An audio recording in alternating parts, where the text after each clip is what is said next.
den Tor eins der Zeit. Ich wird Frieden finden, wenn das Projekt abgeschlossen ist, wenn die Kinder erwachsen sind, wenn ich in Rente, wenn die Welt weniger chaotisch ist. Wir legen unseren Frieden in eine Zukunft deine Eintritt und bewahren in Städts auf der anderen Seite einseitigen Tors. Da der Garten existiert immer nur jetzt. Der Duft seiner Blüten kann nur im gegenwärtigen Moment gerichtet werden. Nimm dies Tor. Gedenken behutsam an Anavora Telvar. Sieh dir Holz und Eisen Spüre geweckt.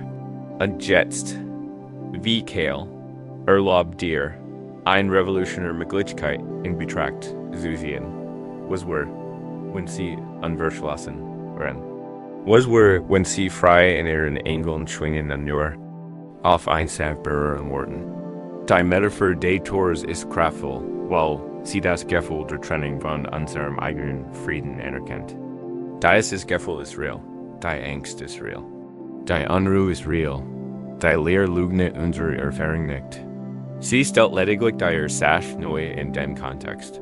Die Sache ist keine hohe Barriere, sondern eine innere Überzeugung.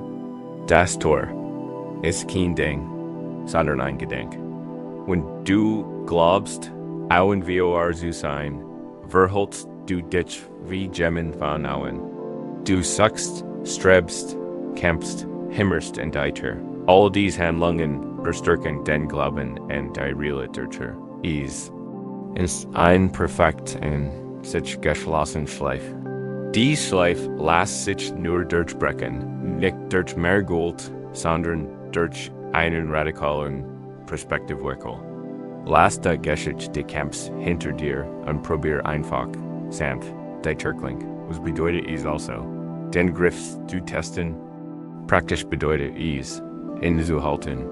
Anstatt in einem Moment der Angst sofort zu versichern, sie lassen werden, können sie einfach innehalten. Sie können einmal bewusst einatmen. In diesem Atemzug versichern sie nicht, in den Garten zu gelingen. Sie spüren einfach, wie die Luft in ihr Lungen ein- und ausströmt. Dieser kleine Gest haben sie sich vom Tor entfernt. Sie drücken nicht mehr dagegen. Sie sind einfach nur. Und in diesem Seinschaften bemerken sie, Dialekt, dass die Luft in ihren Lungen genauso friedlich anfühlt wie die Luft. Da sie sich in einem geheimen Garten vorstellen können. Sie bemerken Dialekt, dass das Tor nur ein Fata Morgana, oder sie die ganze Zeit im Garten gestanden haben. Das wahre Tor ist die Torlosigkeit dieses Augenblicks. Der Eingang ist die Akzeptanz dessen, was jetzt ist. Es bedeutet, die Angst zu spüren und nicht die Zweckschicht des Glaubens hinzuzufügen, dass diese Angst bedeutet, dass ich ausgesperrt bin. Es bedeutet, die Unruhe zu lösen. Anna, die Geschichte, dass Unruhe überwunden werden muss, bereits zur Ruhe kommen kann. Wenn wir uns unser Nachsehen betrachten hören, lass das Bild von Kehl in seinem Tor in deinem Bewusstsein versinken. Sein lange, beschwerlich Reis nur eine Finster zu finden. Erken die Gut in dieser Ironie. Das Universum spielt uns keinen Streich. Es Wort hat einfach einmal Titel darauf, dass wir offern, einen Kampf zu führen, denn es nicht gibt. Es Wort hat darauf, dass wir erkennen, dass die Heimat nicht der wir so verzweifelt suchen, der Boden unter unseren Fühlen ist. Die Suche selbst war das Einzige, was uns darin appealt, was wir unterwegs durch die Tür nicht über die Mauer fort, sondern einfach darin, nach einem Griff zu greifen, den sie vorher nicht bemerkt haben, was wir, wenn ihr Hand jetzt genau in diesem Griff liegt, was wir, wenn nur ein leichtes Sehen, ein leichtes Lassen der Spannung, ein leises Flüstern von vielleicht genuin wird, zu spüren, wie sich öffnet. Der Garten ist heier, aber schon immer heier. Lassen Sie uns gemeinsam einen Schritt einigen. Vielleicht ist denn Tor Einsterzeit. Ich wird Frieden finden, wenn das Projekt abgeschlossen ist, wenn die Kinder erwachsen sind, wenn ich in Rente, wenn die Welt weniger chaotisch ist. Wir legen unseren Frieden in eine Zukunft, die nie eintritt. Und bewahren instets auf der anderen Seite einseitlichen Tors.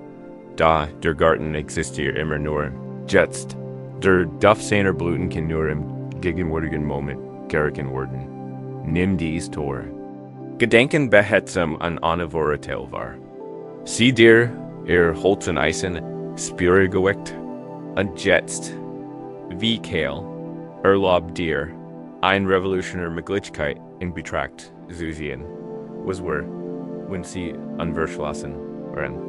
Was wir, wenn sie frei in ihren Engeln schwingen und nur auf einsam berühren worden.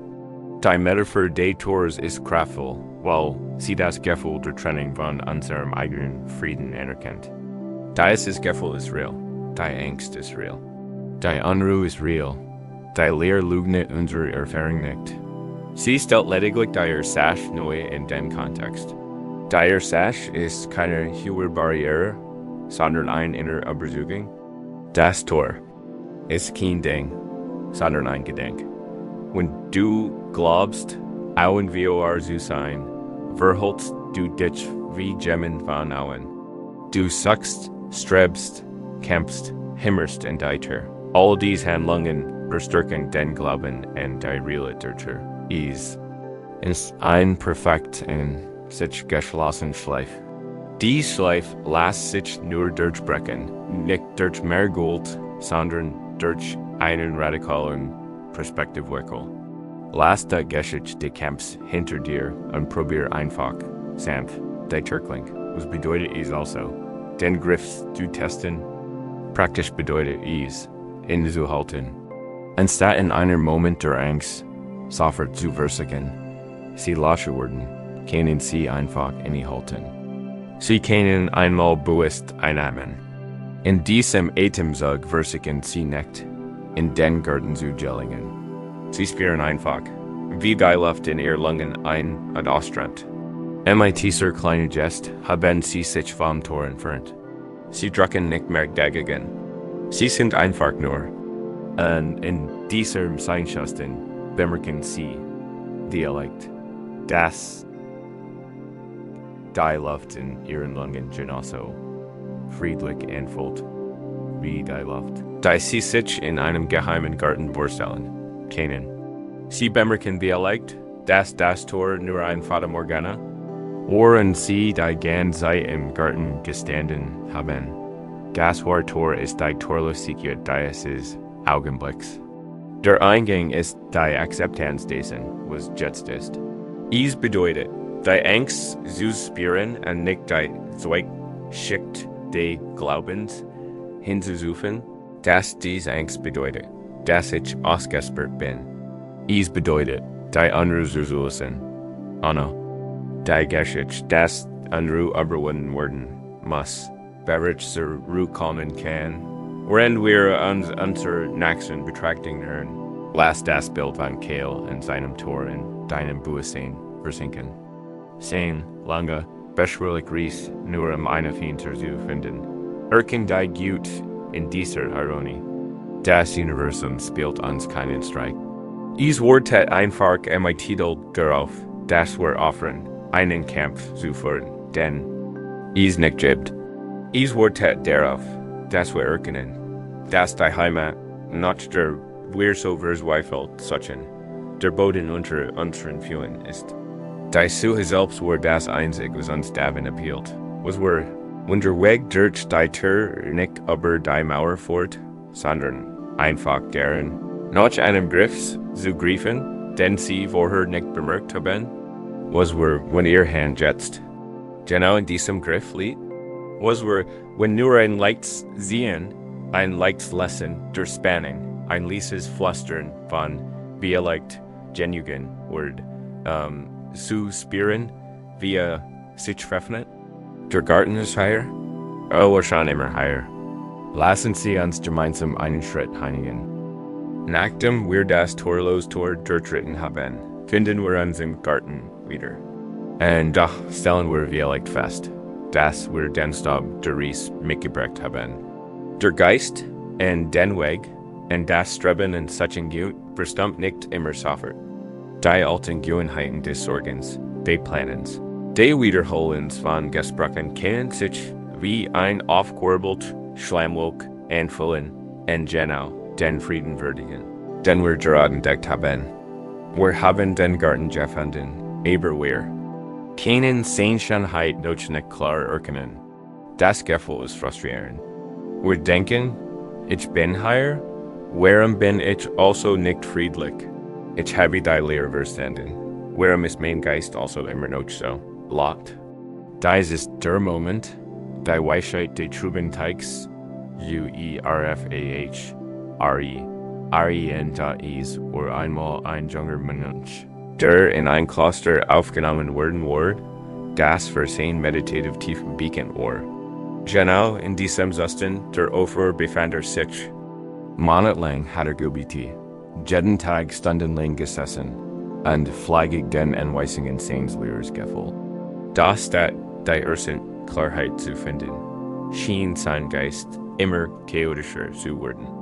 Sein Gedanken rasten wie Panische, sein Angst wirbelten wie ein Strömung, und sein innere Welt in der Ruhe finden Gehofkeit, oder ein einziges Chaos aus trübem, braunem Wasser. Eines Nachmittags, wann sich verzweifelt. Und den alten Zen-Meister, der sich die Lotusblumen im Klosterteig kümmerte. Der Meister war ein Mann weniger Wort, sein Gegenwart so still und tief wie der Teig selbst. Der Jungmensch verbeut sich, und sein Frustration brach aus ihm heraus. Meister, sagte mein gespannter Stimme, ich verstehe nicht. Ich folge meinem Atem, ich beobachte mein Gedanken, ich versuche präsent zu sein. Da ich versuche, meinen Geist zu beruhigen, desto trüber wurde. Wie kann ich das Wasser klar machen? Soll ich es schneller den Schlamm zu verteilen? Soll ich versuchen, den Schlamm herzuschwimmen? Was ist die Geheimtechnik? Der alte Meister hielt in und blickte vom ernsten, besorgten Gesicht des jungen Monks auf die Stillwasseroberfläche des Teigs. Langschwiege. Schließlich deutete Mighty dem Kinn auf einen kleinen, abgelegenen Teig am Rande des Teigs. Wir von einer vorbeifliegenden Ente aufgewogen, und Gaswasser war ein Wirbel aus Schlamm und Pflanzenresten. Pass auf, sagte der Meister, sein Stimme so sanft wie das Rascheln von Blittern. Der junge Mensch erwiderte ein tiefgründig Demonstration und start angestrengt auf den Trübenteig. Wartet darauf, dass der Meister etwas unternahm. Ein Klärmittel hinzufügt oder ein geheimes Ritual durchführt, sagt der Meister Tatnetz. Schweigend stande neben dem Mensch, und sein Blick ruht sanft auf dem Wasser, das sie zu schien, nichts zu geschehen. Da als die Momente zu Minuten wurden, bemerkt der Mensch in seiner erzwungenen Still ein subtle Veränderung. Die grellen Schleimpartikel verloren den Schwung. Das Wildwirbeln verlangsamt sich zu einem sanften Strudel. Die Schwarzen Sedimente begannen, von ihrer eigenen Natur Gesinnungen nach unten zu treiben. Das Wasser wurde nicht gezwungen. Es wurde setzenden Klarheit, nach etwa 10 Minuten oder die Oberfläche des Teigs, fast vollkommen still, und das Wasser wurde durchsichtig geworden. Auf dem Grund hat sich ein weiche Schlammschicht abgesetzt. Und durch das nun klare Wasser konnte man nicht die glatten Kieselsteine und die zarten Grundtrieb neuen Lebens erkennen. Diese war verborgen gewesen, während dort der alte Meister wandte seinen Blick schließlich dem jungen Mensch zu. Der Geist ist wie dieses Wasser, sagte Elise. Wenn aufquillt ist, kann man nicht hinterziehen. Und je mehr du kommst, ihn zu klären, desto mehr wühlst du den Schlamm auf. Die Anstrengung du tät auf die Angespannten. Sheltern des Monks ist der Ruhestab, Klarheit zu finden, brauchst du nicht mehr zu tun, du brauchst weniger. Sitz einfach da. HR auf zu kieben und lass den Schlam deiner Gedanken sich von selbst legen. Der Jungmensch stand sprachlos da. Die Wahrheit der Wort, die Meisters durchströmten MIT der Kraft einer Offenbarung. All sein Anstrengung, sein Streben nach innerer Ruhe, war. Die eigentliche Sache seiner Unruhe. Sein Wunsch nach Frieden wurde stein, den immer wieder in den Teig warf. Dieses Gleichnis vom Trubenteig ist ein der direktesten und mitfühlendsten. Lehren für einen überdenkenden Geist. Es spricht direkt das Paradox geistiger Anstrengung an. Unser Geist ist keine Maschine, die Repair oder Rätsel gelöst werden müssen. Ist ein organisches, natürliches System wie ein Teig. Besitzt eine eingeborene Fähigkeit zu Ruhe und Klarheit. Unsere Aufgabe ist dies nicht, dies Klarheit zu schaffen, sondern die Voraussetzungen dafür zu schaffen. Das ist sich offenbart. Die Metaphor des Schlams passt perfekt zu unseren ängstlichen Gedanken. Ängstliche Gedanken fühlen sich oft schmutzig, aufdringlich und verunbildet an. Sie trüben unser Urteilswürmchen, verfärben unsere Wahrnehmung, hindern uns daran, die Schlichtheit unseres eigenen Wesens zu erkennen, so wie der Schlamm, die sauberen Kieselstein auf dem Teigboden verbirgt. Und was ist unser erster Instinkt angesichts dieses Schlamms? Ist zu bekämpfen. Auf negativ zu denken, den ängstlichen Gedanken zu bekämpfen.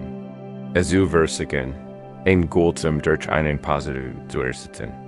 Wir schämpfen uns unseren mentalen Ruhestab und tauchen ins Wasser, wühlen und strampeln, verzweifelt. Den Schlamm zu vertreiben. Und natürlich ist das Ergebnis, dass das Wasser nicht trüber wird. Wir erschöpfter werden und übersüßt sind, dass unser Geist hoffnungslos fehlerhaft ist. Die Lehre des Trübenteigs lädt zu einem radikal neuen. Ansitz ein, nicht eine Mischung. Diese ist der Kernweiler Meditationspraktik. Es geht nicht darum, abzuschalten oder leer zu werden. Es geht den aktiven, engagierten und mutigen AK, die den so sein zu lassen, wie sie sind. Es ist die Weisheit, den Ruhestab lassen lassen. Versuchen. Wir ist jetzt gemeinsam. Erlaub deiner Aufmerksamkeit, dich noch einmal nach innen. Stell dir den inneren Raum aus diesem Teig vor. Und vielleicht fühlt sich gerade etwas trub an. Vielleicht wirbeln Sorgen über die Vergangenheit. Zukunfts Angst in dir herum treiben Trümmer der Selbstkritik umher. Es ist okay. Was auch immer da ist da. Unsere Aufgabe ist es im Moment nicht, etwas daran zu enduren. Unsere Aufgabe ist es einfach, am Ufer zu sitzen und zu beobachten. Betrachten wir zunächst den Ruhestab. Welche Form nimmt für sie an? Für viel. Wann uns ist der Ruhestab das Vertil? Sobald ein Gedanke oder ein Gefühl aufkommt, benennen wir es. Oh nein, nicht schon wieder dieses Gefühl. Das ist schlecht. Ich sollte das nicht denken. Warum kann ich nicht einfach friedvoll sein? Dieser Teil ist ein heftiger Sprung ins kalte Wasser, der genau den Bodensatz aufwählt, von dem wir uns wünschen, dass sich absetzt. Können Sie nur für einen Moment den Ruhestab der Tiels loslassen? Können Sie zulassen, dass ein Gedanke nur ein Gedanke ist? Ein Gefühl nur ein Gefühl, allen die Bezeichnung gut oder schlecht. Eine der Form des Ruhestabs ist die Analyse. Ist der Stab der Warum fühle ich mich so? Liegt es in dem, was heute Morgen passiert ist? Oder liegt es in meiner Kindheit? Lass mich das herausfinden. Wir glauben, den Schlamm kontrollieren zu können, wenn wir ihn verstehen. Also stockern und stoßen wir in versuchen, ihn zu cessieren, und halten ihn nur im Wasser schweben und verhindern, dass sich Gemmel setzt. Können Sie für einen Moment das Bedürfnis nach Verständnis loslassen? Kennen Sie die Rolle des Detectives aufgeben, an einfach der Stillbeobachter im Ufersein? Der häufigste Störfaktor ist schlicht Widerstand. Das tief instinktive und das nicht. Ease ist das Anspannen der Schulter, das Zusammenpressen des Kiefers, das subtle Anspannen der gesamten Krise gegen das innere Leben. Dieser Widerstand ist pure Erregung. Ease ist, als würde man einen Krug mit trübem Wasser schütteln und hoffen, dass es klar wird. Lassen Sie uns das Gegenteil untersuchen. Kennen Sie Ihren Körper entspannen? Kennen Sie zulassen, dass die Schultern sinken, der Kiefer sich entspannt, der Bauchweich wird? Dieses körperlich Entspannen sendet eine starke Botschaft in den Geist. Es ist sicher, still zu sein. Es gibt hier keine Bedrohung. Wir müssen nicht geben finden. Wenn du hier sitzt und dies Rust loslässt, lässt du den Teig deines Geistes. Einfach so. Du gibst ihm den Raum in die Ruhe, der braucht, sein eigenes Gleichgewicht zu finden. Du erzwingst keine Klarheit. Du lädst sie ein. Du vertraust dem natürlichen Prozess. Beobachten Sie, was passiert. Es mag zunächst nicht dramatisch sein. Aber Sie spüren vielleicht ein subtle Veränderung. Die hektische Energie lässt möglicherweise nach. Die Gedanken, die nicht mehr von ihrem Widerstand an ihrer Analyse angetrieben wurden, verlieren. Möglicherweise ein Schwung. Sie fühlen sich möglicherweise weniger persönlich, weniger soliden. Sie werden mehr zu dem, was sie tatsächlich sind. Flüchtig mentale Irrgnis, wie wobei sie handwoken im Himmel oder Sediment. Das deutsches Wasser BT. Diese ist ein Übung von immenser Gut. Sie machen sich selbst ein großes Geschenk. Das Geschenk der Neid. Sie binden den Kampf gegen sich selbst. Lange Zeit wurde der ängstliche Geist als Feind und als Problem behandelt, das es auszumerzen gilt. Die Weisheit des Teigs lehrt den Geist als ein Gestalt Landschaft zu sehen. Der Schlamm ist kein Zeichen davor, dass der Teig kaputt ist ein Zeichen davor, dass aufgeholt wurde. Der Weg zur Klarheit führt nicht aber mehr Gold, sondern aber Sands und geduldiges Zulesen. Wenn sich der Schlamm lässt, beginnen sie vielleicht zu erkennen, was verborgen war. Unter dem Aufruhr der Angst liegen glatt Sauberkieselstein schlichter Prozents. Das sind die zarten Grundantrieb, ihrer eigenen angeborenen Gut, ihrer Fähigkeit zu lieben Freude. Da ist das Klärwasser der Bewusstsein selbst, das still Wissensbewusstsein, das der Ganzheit der war. Nur verborgen verauert den Augen. Dies Klarheit ist kein fragiler Zustand, den du jetzt schätzen musst. Der Schlamm liegt immer noch am Boden. Das Leben wird unweigerlich kommen. Ein Vorbeischwimmen Ente. Ein Stein und wieder aufwenden. Das ist kein Versiegen. Es liegt in der Natur von Teichen. Aber just hast du das Geheimnis gelernt. Du weißt, dass du nicht in Panik geraten und anfangen musst aufzuhören. Du weißt, dass still immer verfügbar ist. Du weißt, wie du den Stock loslässt und das Wasser wieder klar werden lässt. Das ist keine Einleitslösung. Es ist ein lebenslang Übung der sanften Rückkehr. Wenn wir hier noch einen Moment verweilen, spüren Sie die tiefe Erleichterung, die dies Lehre bringt. Die Last, Ihren Geist zu reparieren, ist von Ihnen genommen. Sie müssen kein spiritueller Krieger sein, der sein Gedanken in die Knie zwingt. Sie können ein sanfter Grittner sein, ein geduldiger Beobachter, der natürlichen Weisheit. Die Teigs vertraut. Sie können dem Schlamm erlauben, sich zu setzen, kannst du darauf vertrauen, dass Klarheit dich findet, wenn du nur einen Moment der Still gibst. Das Wasser deines Bewusstseins ist von Natur aus klar. Lass es einfach sein.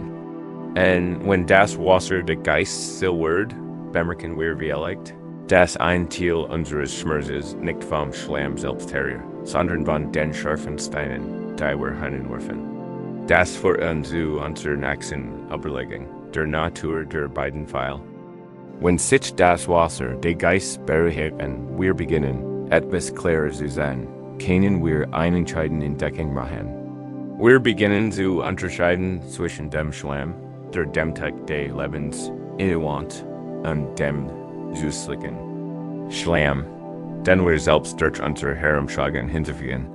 Das ist die Weisheit des zweiten Pfeils, ein Lehre, die so einfach und tiefgründig ist, dass sie in einem einzigen Moment der Erkenntnis die Gesamtlandschaft unserer inneren Welt verändern kann, dass es die Ehe sie sich einkriegen wir, die durch einen Wald marschiert.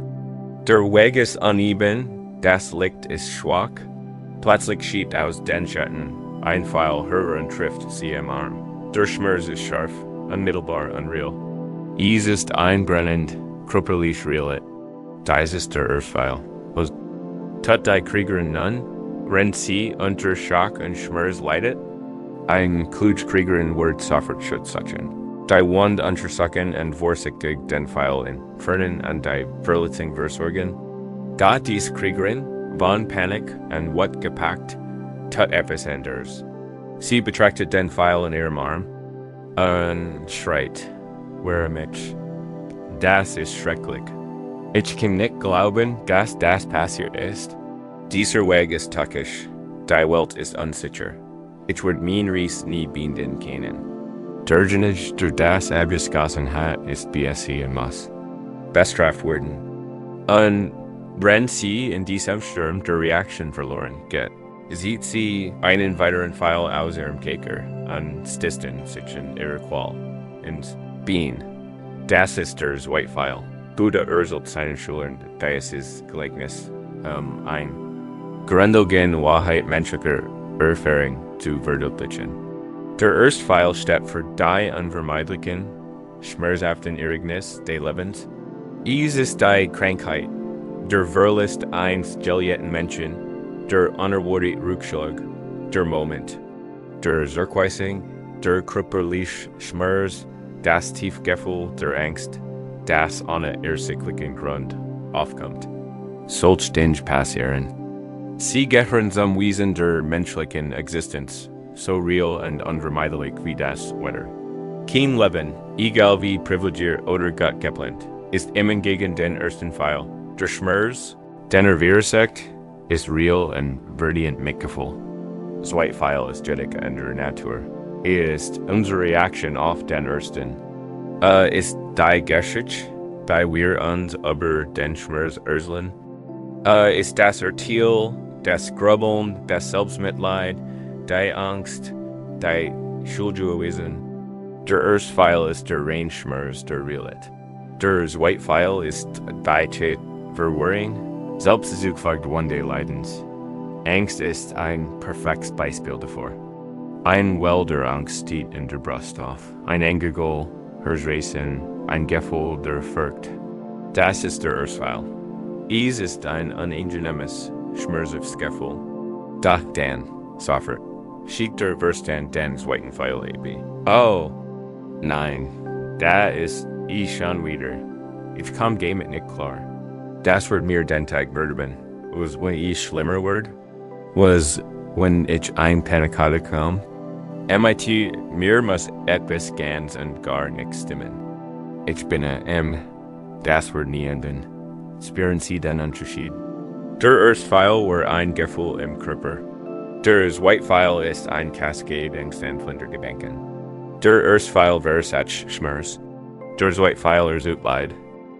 Nimmt den ursprünglichen Schmerz, multipliziert in tausendfach und spinnt ihn zu einer Geschichte von persönlichem Durchbrechen und zukünftiger Katastrophe. Es ist die Geschichte von mir und meiner Angstgeschichte, die sich so fesselt und wahr anfühlen kann, dass wir vergessen, dass es eine Geschichte ist. Wir glauben, wir berichten lediglich die Fakten, wenn wir in Wirklichkeit selbst für unsere Qualen verantwortlich sind. Lassen Sie dies anhand der Geschichte einer Frau namens Alara untersuchen, einer Weberin, die Verdächtigkeit und komplexe ihre Wanteppich war. Eins Tags, als sie mit einem seltenen teuren roten Frieden arbeitet, riss dieser. Das war der Erstfall, ein Moment der Frustration, der Verlust eins wirklichen Stockstoff, ein klein Unterbrechung ihrer Arbeit. Wurde schlicht rein Schmerz, eins Garrison dens dat Dios, dan Schass, Aloras Verstand, den zweiten Pfeil. Ab. Ich bin so tollpatschig. Ich ruiniere immer deisten Materialien. Dieser ganz Wanteppich ist jetzt wahrscheinlich ruiniert. Ich wurde nie ein Meisterweberin werden. Mein Kunden wurden in Kusch sein. Ich habe versagt. Sie start oft in Garrison und Frieden, doch sie sah keinen Frieden mehr. Sie sah ein Symbol ihrer eigenen Unglücklichkeit. Die Frustration des Augenblicks verwandelt sich in die Verzweiflung eines ganzen Lebens. Das ist das Werk des zweiten Pfeils. Ihr Geholf ein kleiner Jung, der gerade in aller Ruhe den Boden gefeckt hat, kam herüber, sah den Garrison in Frieden und Alaras niedergeschlichens Gesicht. Sagt nicht, keine Sorge, oder Schangut. Sagt einfach, der Frieden ist Garrison. Lass uns einen Noten machen, in Namen der beiden Enden, Band mit einer einfachen Utenbügung, einen winzigen, starken Noten, an Schnitt der Enden, AB. Bei jenem Hinsehen wurde Noten sichtbar. Ein klein Hartpearl in der insansen glatten Textur des Wandteppiches. Alara betrachte den Noten und den Jungen. Sein schlicht, sachlich Akzeptanz des ersten Pfeils, der Frieden ist Garrison, und sein unmittelbar. Praktische Reaktion. Lass uns einen Noten machen, hatten können. Zweiten Pfeil abgeführt.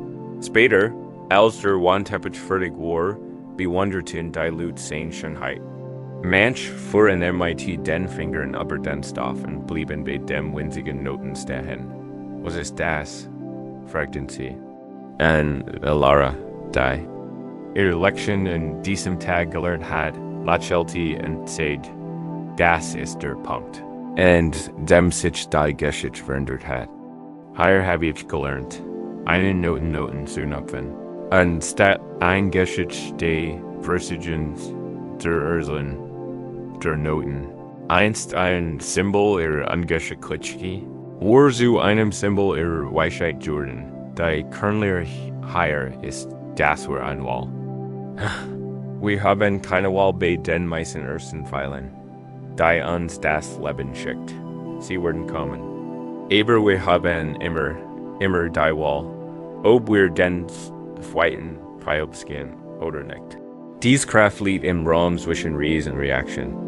Der erste Pfeil trifft und ist rigid ein Moment, wie nur der Bruchteil einer Sekunde. Aber ist bever der zweite Pfeil unserer Reaktion abgeführt wird. Die Gesamtpraxis der Achtsamkeit, der Meditation, bestet darin, diesen Raum zu erweitern. Wir müssen mit der Landschaft unseres eigenen Geistes so vertraut werden, dass wir den ersten Pfeil spüren, die reflexartige Spannung der Bogen sind unserer gelernten Reaktion. Und in diesem Moment, die bewusste Entscheidung treffen, den Bogen zu senken, lassen Sie uns direkt hinspüren. Ich lade Sie ein, sich in einen kleinen ersten Pfeil in Ihrem Leben zu erinnern. Vielleicht in einen Moment der Kritik, einen gescheiterten Plan, leicht, krüppelig scherzen oder einwell der Angst. Lohn sieht aus. Das gegenwärtig aber nicht aber wohltätigend ist einem am sonnigsten ersten Pfeil einfach zur Kenntnis. Ohne die Geschichte, die Wort werden gesprochen. Der Plan hat sich geändert. Die Knie packt. Die Brust ist eng. Kannst du bei der einfachen, rohen, fiktischen Realität deines Gefühls bleiben? Nimm es wahr, wie du ein Wettergering ornamen wurdest. Ist es nicht gut oder schlecht? Ist es einfach ist die Fliege der ersten Wand? Ist es ein AKT, Hochster, Gut, N. Realit, Kanan C, Sich Nun, MIT, Vor Tielsfreier, Nugier, and Die Zweiten File Ihren. Welch Geschich began Verstandsoffer zu Urslan. Aber sie die Stem der Schuldweisen gehört, ist Schuld oder ich bin schuld. Haben Sie die Stem der Katastrophisierung gehört? Das ist eine Katastrophe. Els ist ruiniert. Haben Sie die Stem des Selbstmitleids gehört? Warum passiert mir das immer? Nehmen Sie dies Gedenken einfach wahr. Denn Sie als das, was Sie sind, ist White File. Sie sind keine Objective Realit. Sie sind mentale Anhangsel. Sie sind Produkte Conditionierung Ihres Geistes. Spiren. Sie den Unterschied in Ihrem Körper zwischen dem ersten und dem zweiten File. Der erste File hat möglicherweise ein lokales Schmerzgefühl oder Unbehagen. Aber was haben die zweiten File bewerkt? Vielleicht haben Sie Ihren ganzen Körper eingespannt. Vielleicht haben Sie Ihren Magen verkrampft und Ihr Atmung falsch gemacht.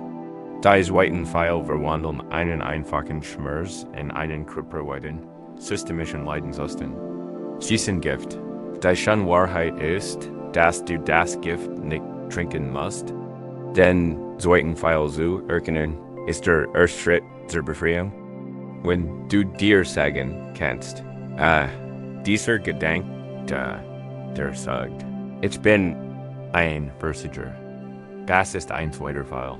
Hast du bereits einen Raum zwischen dir und dem Gedanken geschaffen. Du bist nicht länger MIT verschmolzen. Du bist das Bewusstsein, das den Gedanken wahrnimmt. Und in diesem Raum entsteht Freiheit, da du musst den zweiten Pfeil nicht bekämpfen. Du musst nicht MIT streiten oder zwingen. Wegsuchen. Das wird nur ein weiterer Kampf, ein weiterer Unruhen-Teig. Du musst ihn einfach als das sein, was ist. Ein Gedank. Ein Geschichte. Ein Phantomfehl, der keine Kraft hat, sehe denn, du gibst ihm Kraft, indem du in ihn glaubst. Du kannst ihn einfach loslassen. Du kannst den Bogen senken. Stell dir vor, du hältst den zweiten Pfeil in der Hand. Spür sein Gewicht, sein Schärf. Und dann von bewussten Händen lassen zu Boden fallen. Du entschiedest dich nicht noch weiter zu verletzen. Das ist ein tiefen Selbstmitschulds. Es bedeutet, der erste One des Genig. Ich würde sie nicht noch weiter verschärfen. Ich würde mich der Realit der higher signs widmen und die Geschichte Bedeutung loslassen. Ich will Lara und den Teppich hinterlassen, die ersten. Pfeil des Lebens manchmal spüren. Sie hinterlassen einen Noten. Wir können nicht so tun, als wir der Frieden nicht gerissen. Da, wenn wir den zweiten Pfeil nicht abgehen, wird dies Spur zu einem Ort der Stärke und Weisheit. Statt einer schorenden One der Scham.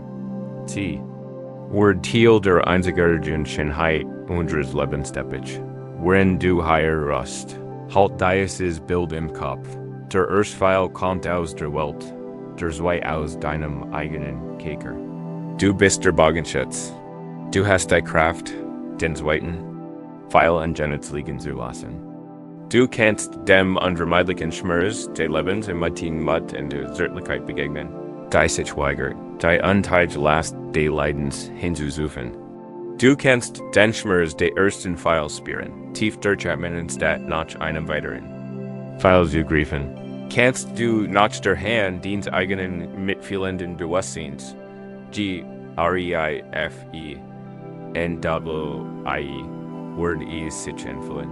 Die erste One einfach zu versorgen, ohne zu verlangen, dass sie etwas anderes ist, als sie ist. Welche Geschichten sind sie bereit abzulegen? Welche Pfeil können sie fallen lassen? Und wenn wir den Pfeil der Schuldzuweisung, den Pfeil der Wut auf uns selbst und die Welt loslassen, schweben wir möglicherweise in einem neuen Raum, einem Raum, der einem leeren Boot hält, das auf einer sanften Strömung treibt. Nachdem wir uns entschieden haben, den zweiten Pfeil zu legen, insbesondere den scharfen, schweren Pfeil der Schuldzuweisung, befinden wir uns auf einem neuen, unbekannten Terrain. Ein Großteil unserer mentalen Energie wird darauf verwendet. Herauszufinden, was schuld ist, in unserem Schmerz, unserer Frustration, unserer Angst. Wir glauben, wenn wir nur den Steuermann des Boots finden, das uns eingefahren hat, halten wir ein Ziel für unsere Wut und keinen Täter zu erleichtern. Kinder, da die Weisheitsstudien bieten eine andere Perspektive.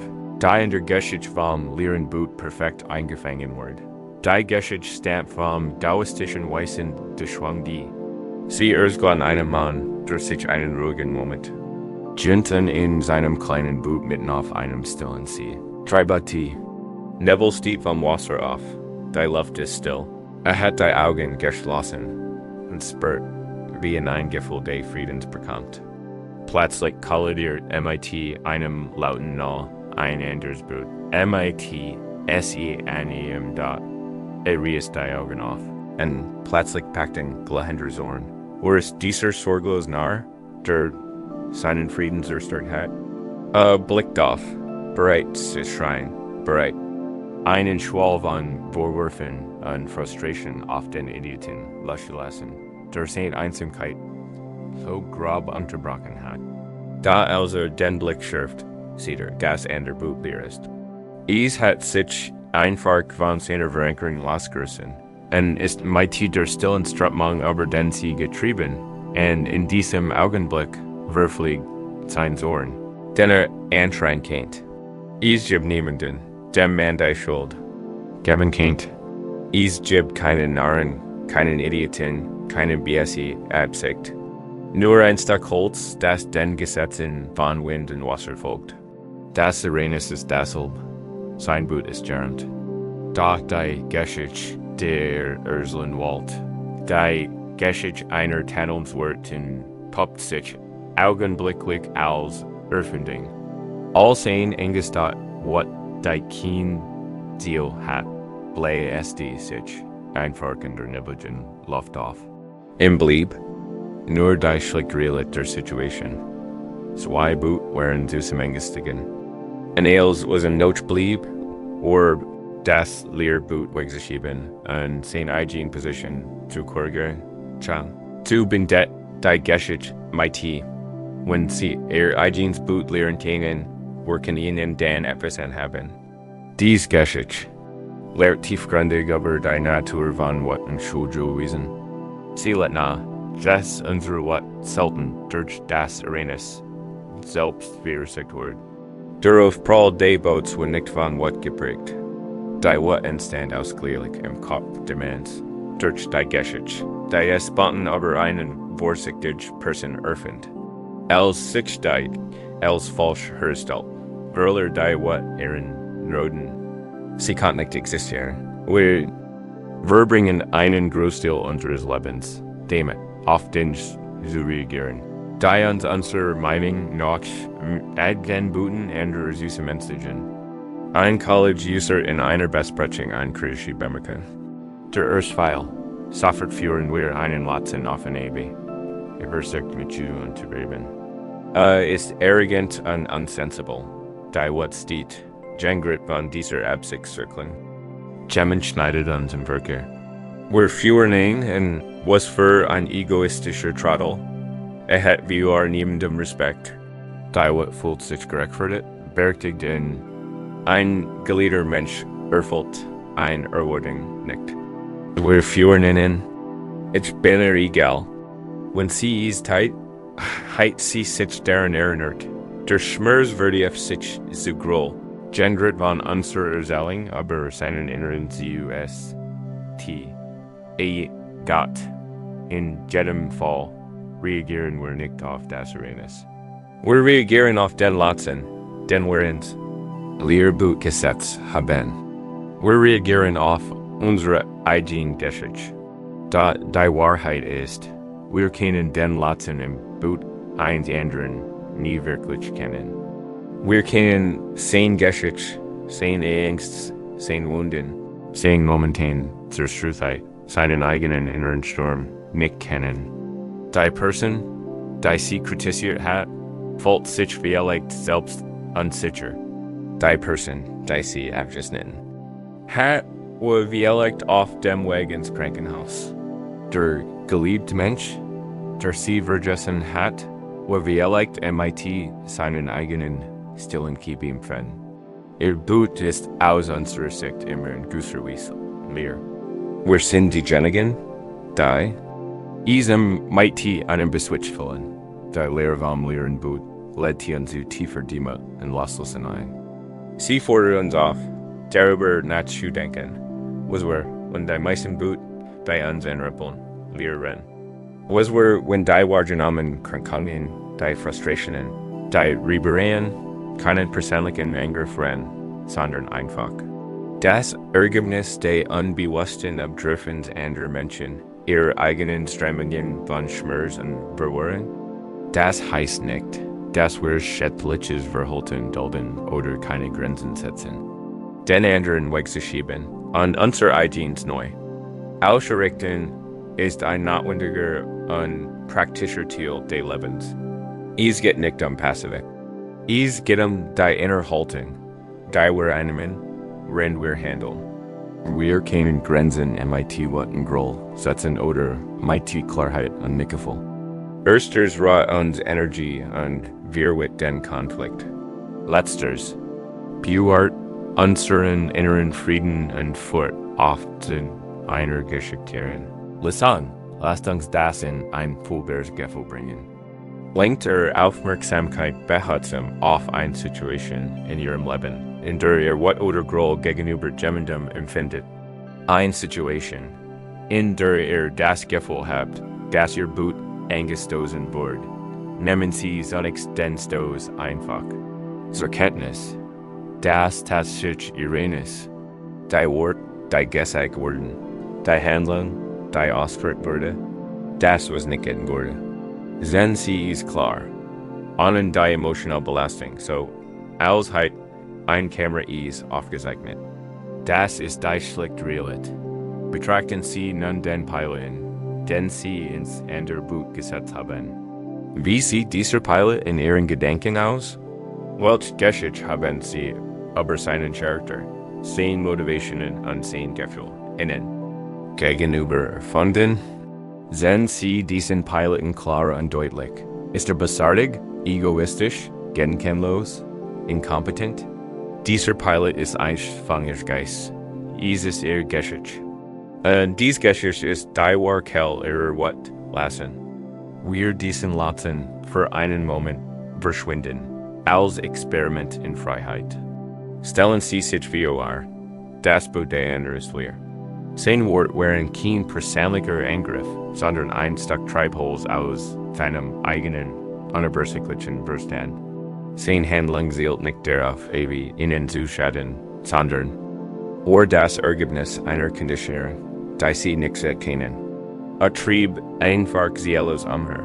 Spüren Sie, was in Ihrem Körper passiert, wenn Sie das andere Boot leer werden lassen. Verliert das Führer der What etwas und Hits. Eldest sich der Eng Noten de Grolls in Ihrer Brust, Ochner und Wenning. Was passiert mighty der Schuld, wenn es niemanden gibt, dem man die Schuld geben kann? Sie kann nirgend hin. Sie schwet daven, wie ein Phantom, in die Luft Gott, was bleibt, wenn der Jürger verfliegen ist, was bleibt, ist einfach die Situation. Zwei Boot sind zusammengestiegen. Und die einzige Frage, die bleibt, ist, wie kann man am geschicktesten und mitfühlendsten damit umgehen? Der Fokus verschiebt sich von der Vergangenheit, trägt die Schuld in die Gegenwart, was muss getan werden. Sie sind nicht länger Opfer ihrer Bosheit. Sie steuern ihr eigenes Leben. Die ultimative Lehre von Chang Su Lotet, das eigen Bootlehren, das bedeutet, so zu leben, dass man nicht von den unbewussten Strömungen der eigenen Egos, der eigenen Beurhaltung und dem eigenen Rechthaberei getrieben wird. Es bedeutet, bewusst und bewusst zu handeln, statt blind zu reagieren. Wenn das eigen Bootlehr ist, frei von sie zu wollen.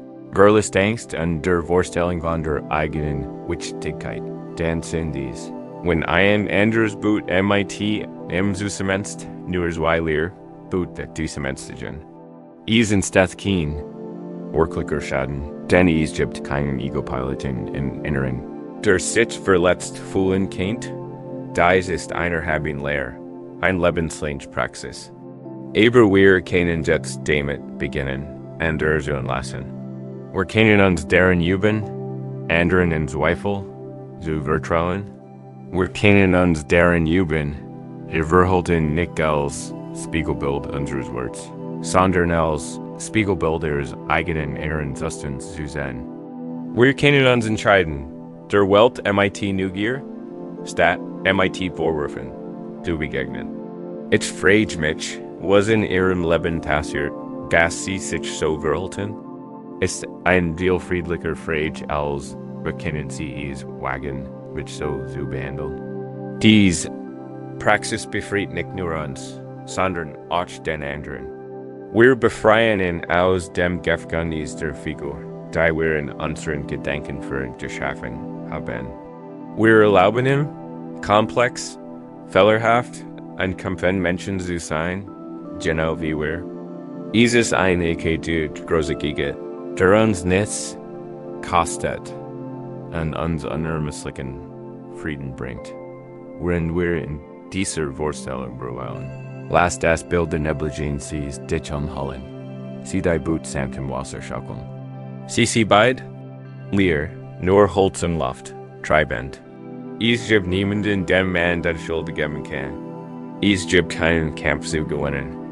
Es gibt nur das sanft Plätschern des Wassers, die still Luft und die einfach aufgeben, sich das eigene Boot zu kümmern.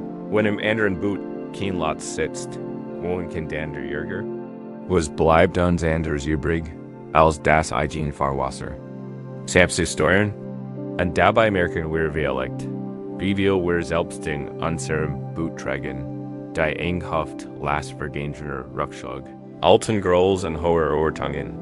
Das führt dazu, dass wir die Lasten hinterfragen, die wir selbst tragen.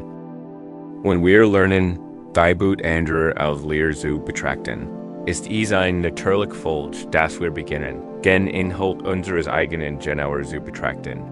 Nachdem wir die schwere Last der Schuld losgelassen haben, spüren wir nun vielleicht andere Lasten, die wir tragen, Lasten, die wir vielleicht so lange getragen haben, dass wir vergessen haben, dass sie nicht zu uns gehören. Es sind die steinvergängener Verletzungen und Zukunftsangst. Die Kieselstein, die Bedauerns und die Felsbrocken der Sorge. Und wie ein Mutter, tragen wir sie schon so lange MIT uns herum, dass sich der Schmerz in unseren Schultern normal anfühlt. Ich möchte ein Geschichte über diese und die Erzeln. In dem war Anja und sie ging einen langen, gewundenen Weg. Als sie noch sehr jung war, gab eine weiße Frau aus ihrem Dorf einen kleinen, glatten, grauen Stein. Das ist für den Sorge, sagt die Frau. Halten fest. Wenn du hast und wir dich daran erinnern, dass die Gefühle real sind. Aber vergiss nicht, es ist nur ein Stein. Anja nahm den Stein. Und wenn sie einen Anflug kindlicher Angst verspürt, klammert sie ihn in ihrer kleinen Hand und 10% schien sie tatsächlich zu trösten. Doch dann zweiten der Lektion lernt sie nicht, dass es nur ein Stein war und man ihn hinlegen konnte. Stattdessen begann sie zu glauben, dass der Stein selbst ein Gussmatch in sich trug. Als sie lehrte wurde, behielt sie diese Gewohnheit bei. Als sie von einer Freundin betrogen wurde, fand sie einen scharfen, gesagten Fürsten und steckten in den Ledersack, den sie auf dem Rücken trug. Dieser Stein wurde mit deren erinnert, nie wieder so leichtfertig zu vertrauen, sagt sie sich. Wenn sie bei einer wichtigen Aufgabe scheitert, legt sie einen schweren, schiefen Stein bei. Das wird mich in den Schmerz des Versagens erinnern, dem ich nie wieder so leichtsinnig bin. Als ein geliebter Mensch starb, legt sie einen kalten, glatten Plastin, einen Stein, der die Kalt ihre Trauer zu fassen schien. Ihr sagt wurde immer schwerer. Sie fühlt Stein hinzu für ihr Geldsorgen, ihre Angst wie ihre Krankheit. Ihr bedauern aber die sagt ein ungesägt Wort. Sie fühlt sogar Stein für hypothetische Sorgen hinzu. Schwer. Ditch Stein für Katastrophen. Die noch nicht eingetreten wären. Oft sie sich aber vorbereiten must. Oft seltsam wie sie. Das Tragen der Last dieser Potenzialen sie irgendwie divorcen wird. Ihr Gang wurde langsamer. Ihr Rücken krummt sich der Anstrengung. Die Reise ein Entdeckungsreise gewesen, wurde zu einer Tour ihrer Ausdauer. Andere sind größten sie unterwegs in weiten Schritten. In ihren Schäken trugen sie nur das Nötigste. Ein wenig Essen, ein wenig Wasser. Sie sahen sie an, wie sie unter ihrer gültigen Last ächzt, und fragten, Schwester, warum? Trägst du so eine schwere Last? Anja verlagert das Gewicht auf ihren Schultern und antwortet abwehrend, das sind nicht nur Stein, sie sind meine Lektionen, meine Erinnerungen. Mein Schutz, jeder Einzelne hat ein Geschichte.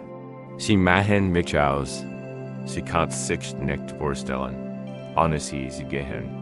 Das Gewicht war sauer genejorden. Der Schmerz in ihren Muskeln war der Beweis für ihr lange und beschwerlich Reise. Eines Abends kam sie in einen klaren Batch. Sie war so erschöpft, sich nur das Gesicht zu waschen. Sie sagt einfach zu Boden. Ihr voller Stein drückt sie in die Erde. Ein alter Mann sah ein Batch und ließ Flachstein über die Wasseroberfläche humpen.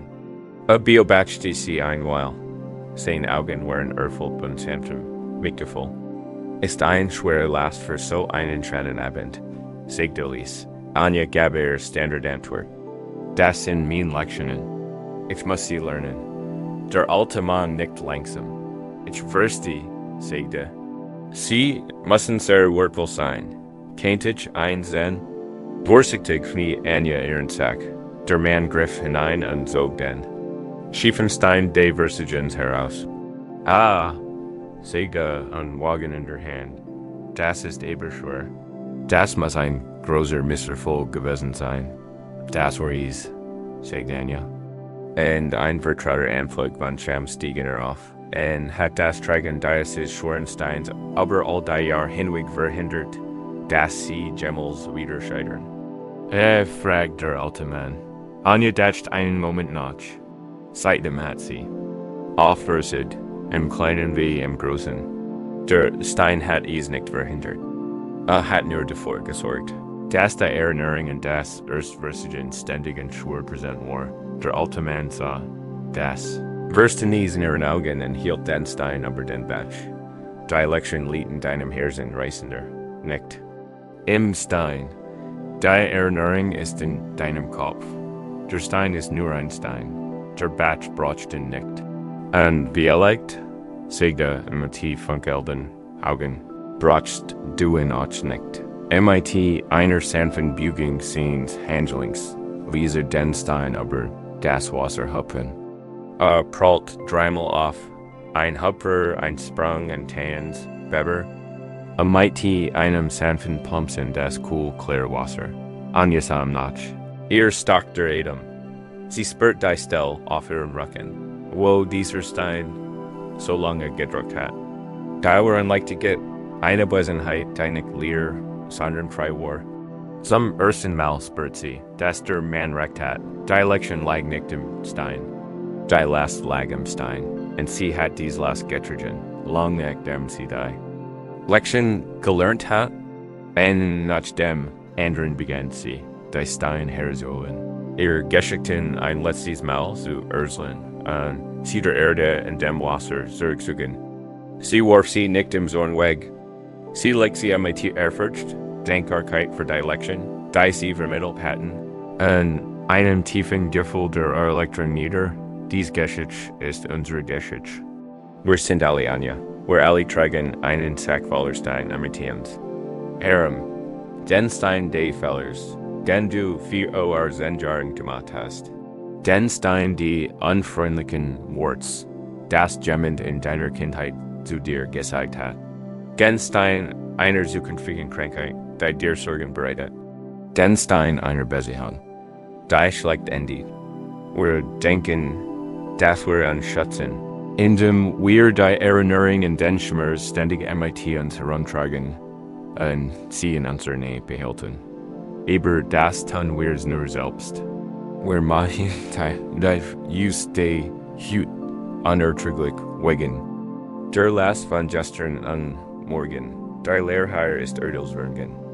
Es ist die Weisheit zwischen der Lektion und der Last zu unterscheiden. Die Lektion ist leicht.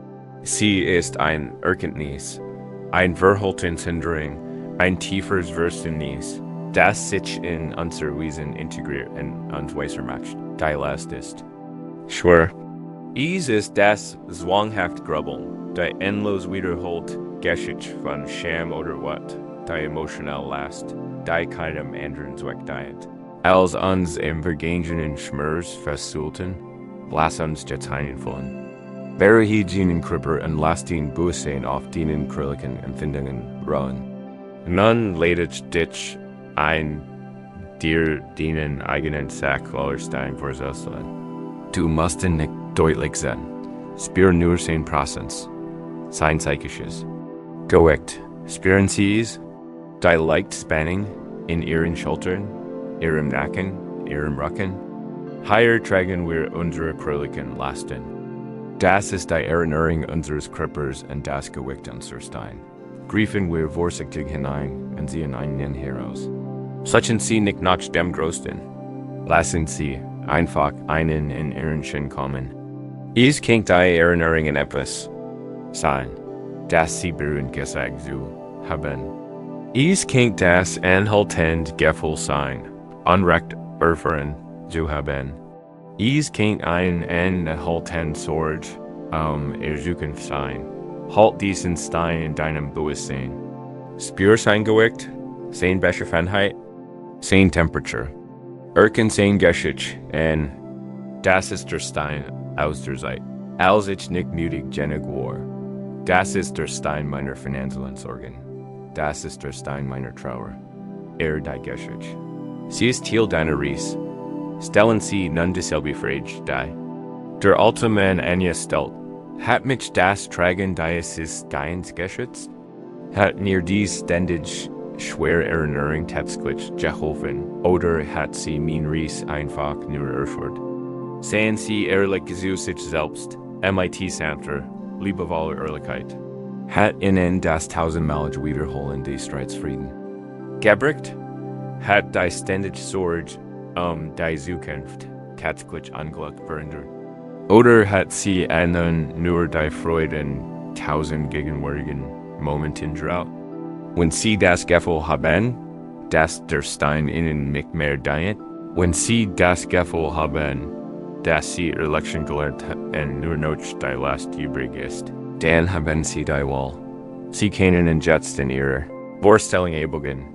Du kannst es sanft neben dir auf den Boden legen. Du kannst es in einen stillen, fließenden Fluss rollen lassen. Du kannst süßen, wie es sich im Licht auflässt. Die Methode spielt keine Rolle. Was zählt, ist der innere AKT der Befreiung. Die bewusste Entscheidung, nicht mehr zu tragen, was dir nicht mehr gehört. Spüren Sie die Leichtigkeit, die entsteht, wenn Sie nur einen Stein loslassen. Etwas mehr Raum für Ihren Atem, etwas weniger Anspannung in Ihren Schultern. Das ist der Beginn der Freiheit, da es geht nicht darum, die Vergangenheit zu vergessen oder die Zukunft zu ignorieren. Die Lektionen sind nun Teil von dir, verwoben. Deiner Weisheit. Du brauchst die schwer, schmerzhafte Erinnerung nicht mehr. Du kannst darauf vertrauen, dass du gelernt hast, was du lernen musstest. Du kannst leichteren Schritt der Weg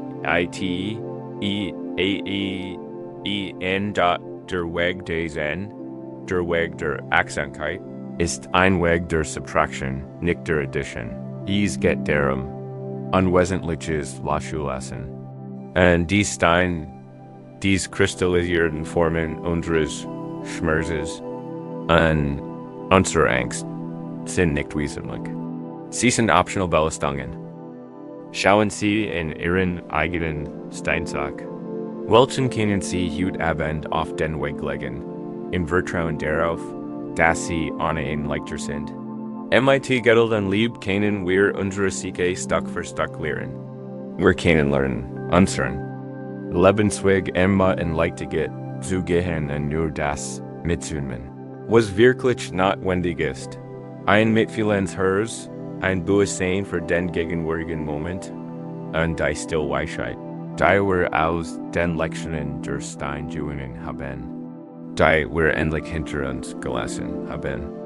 Und wenn wir mehr mit dieser Neujunen Leichtigkeit wandeln, werden wir vielleicht feststellen, dass wir die Geistesgegenwart besitzen, selbst den einschüchternden Herausforderungen zu begegnen, nicht mit Angst, sondern mit der Stillen.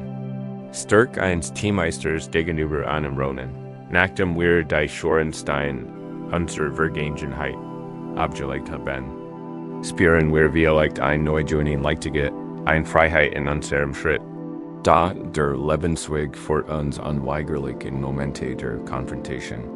Wir begegnen Situationen oder Menschen, die uns bedrohlich erscheinen und unsere tiefsten Probebensinstinkt auslösen. Unser Körper wird vom kalten Feuer der Angst durchströmt, und unser Geist rast auf der Suche nach einer Strategie, Fliehen, Erstarren. In diesen Momenten glauben wir, unsere einzigen Optionen seien Aggression oder Zusammenbruch. Da, diese Tradition bietet einen dritten Weg, einen Weg radikaler Prozess. Wunderschön illustriert in der Geschichte vom Teammeister und den Ronin. Sein Name war Rikyu, und war der berühmteste Teammeister Japans. Sein Ruhm beruht nicht auf der Seltenheit seines Tees oder dem Wert seiner Schalen, sondern auf der Qualität seiner Prozess. Mit Tee zu trinken, beginnt in ein kleines Universum tiefen Friedens einzutreten, in dem Geist vollkommen. Jeder Moment erfüllt war. Sein Stillmeisterschaft war im ganzen Land beacon. Eines Tages war Rikyu auf Reisen und befand sich zufällig in derselben Stadt wie ein Wilder. Schlecht galanter Roni, ein herrenloser Samurai, durch seinen Lebensunterhalt, mit during in Gold verdiente. Als dieser Ronin hört, dass der berühmte Teammeister in der Stadt war, wurde eifersüchtig auf diesen Ruf. Empfand Rikyu sanftmut als schwach und beschloss, ihn öffentlich zu demütigen.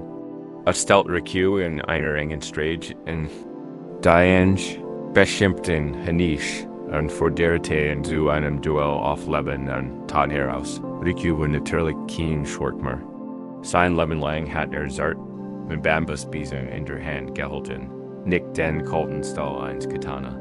Was das in einem Duell und Händemdrehen tat war. Angst, ein sehr realer und ursprünglicher erster Pfeil durch vorin. Wurde call. Stockter Adam. Diese war eine Bedrohung. Rikyu verbeut sich tief, wie dem Ronin und antwortet, ich bin ein bescheidener Teetrinker. Kein Krieger wie ihr.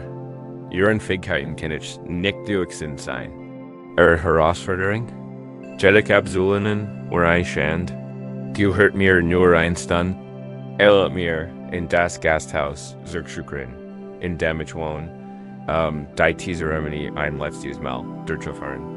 Dies ist die einzige Kunst, die ich je beherrscht habe. Ich mich sie wie meinem Tod vollständig ausüben.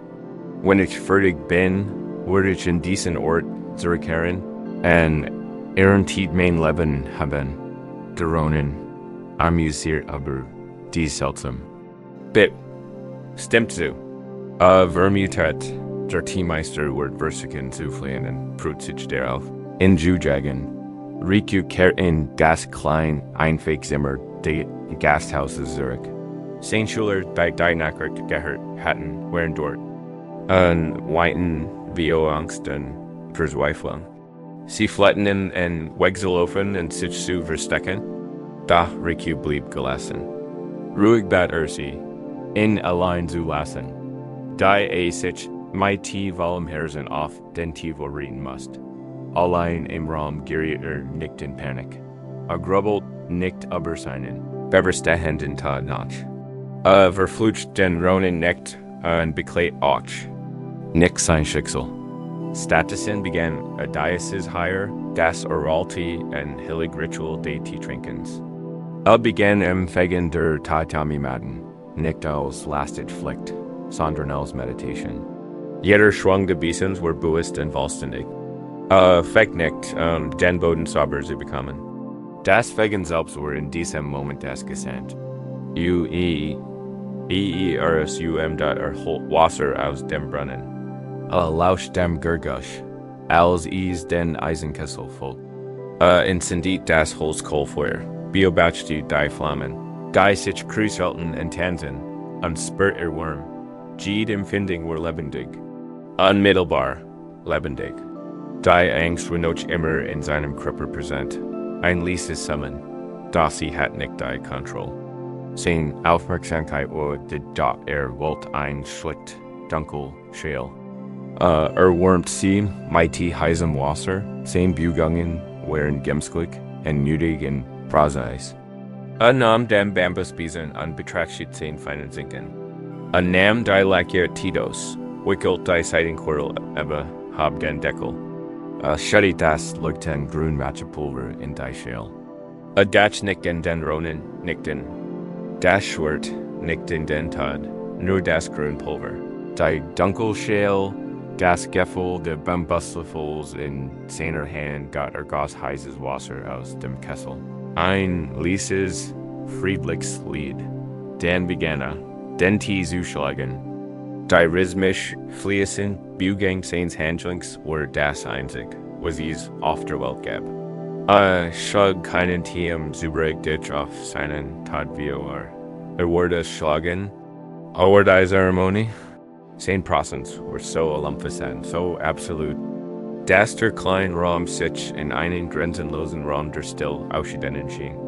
Hat sein Boot willig gelehrt, als der tieferig war, ein perfektes, schaumiges Jadi-Jewel. Habe die Schale und die Lippen, verbeut sich und trank. Schmeckt die Bittersuch, als war es das erste Mal. Schmeckt die Wurm, schmeckt die War-Essenz dieses Augenblicks. Als fertig war, rienit die Schüssel an den schon diesen Emitter gleichen ehrfürchtigen sorgvoll. Rummt Ales weg und hinterlieu den Raum so sauber und still, wie ein Wortfunden hat. Hat nichts enders getten, als ein Teammeister zu sein. Hat dem Tod getritz in dem sehen kannst wohl und gans lebt. Dann holt tief Luft. Verlier das Gasthaus und trat dem Ronen Enkigen, der Samurai Wortetten. Die Hand im Griff seines Schwarz. Da als Riku kam, sah der Ronen einen anderen Mann als denner ein Stund über herausgefordert.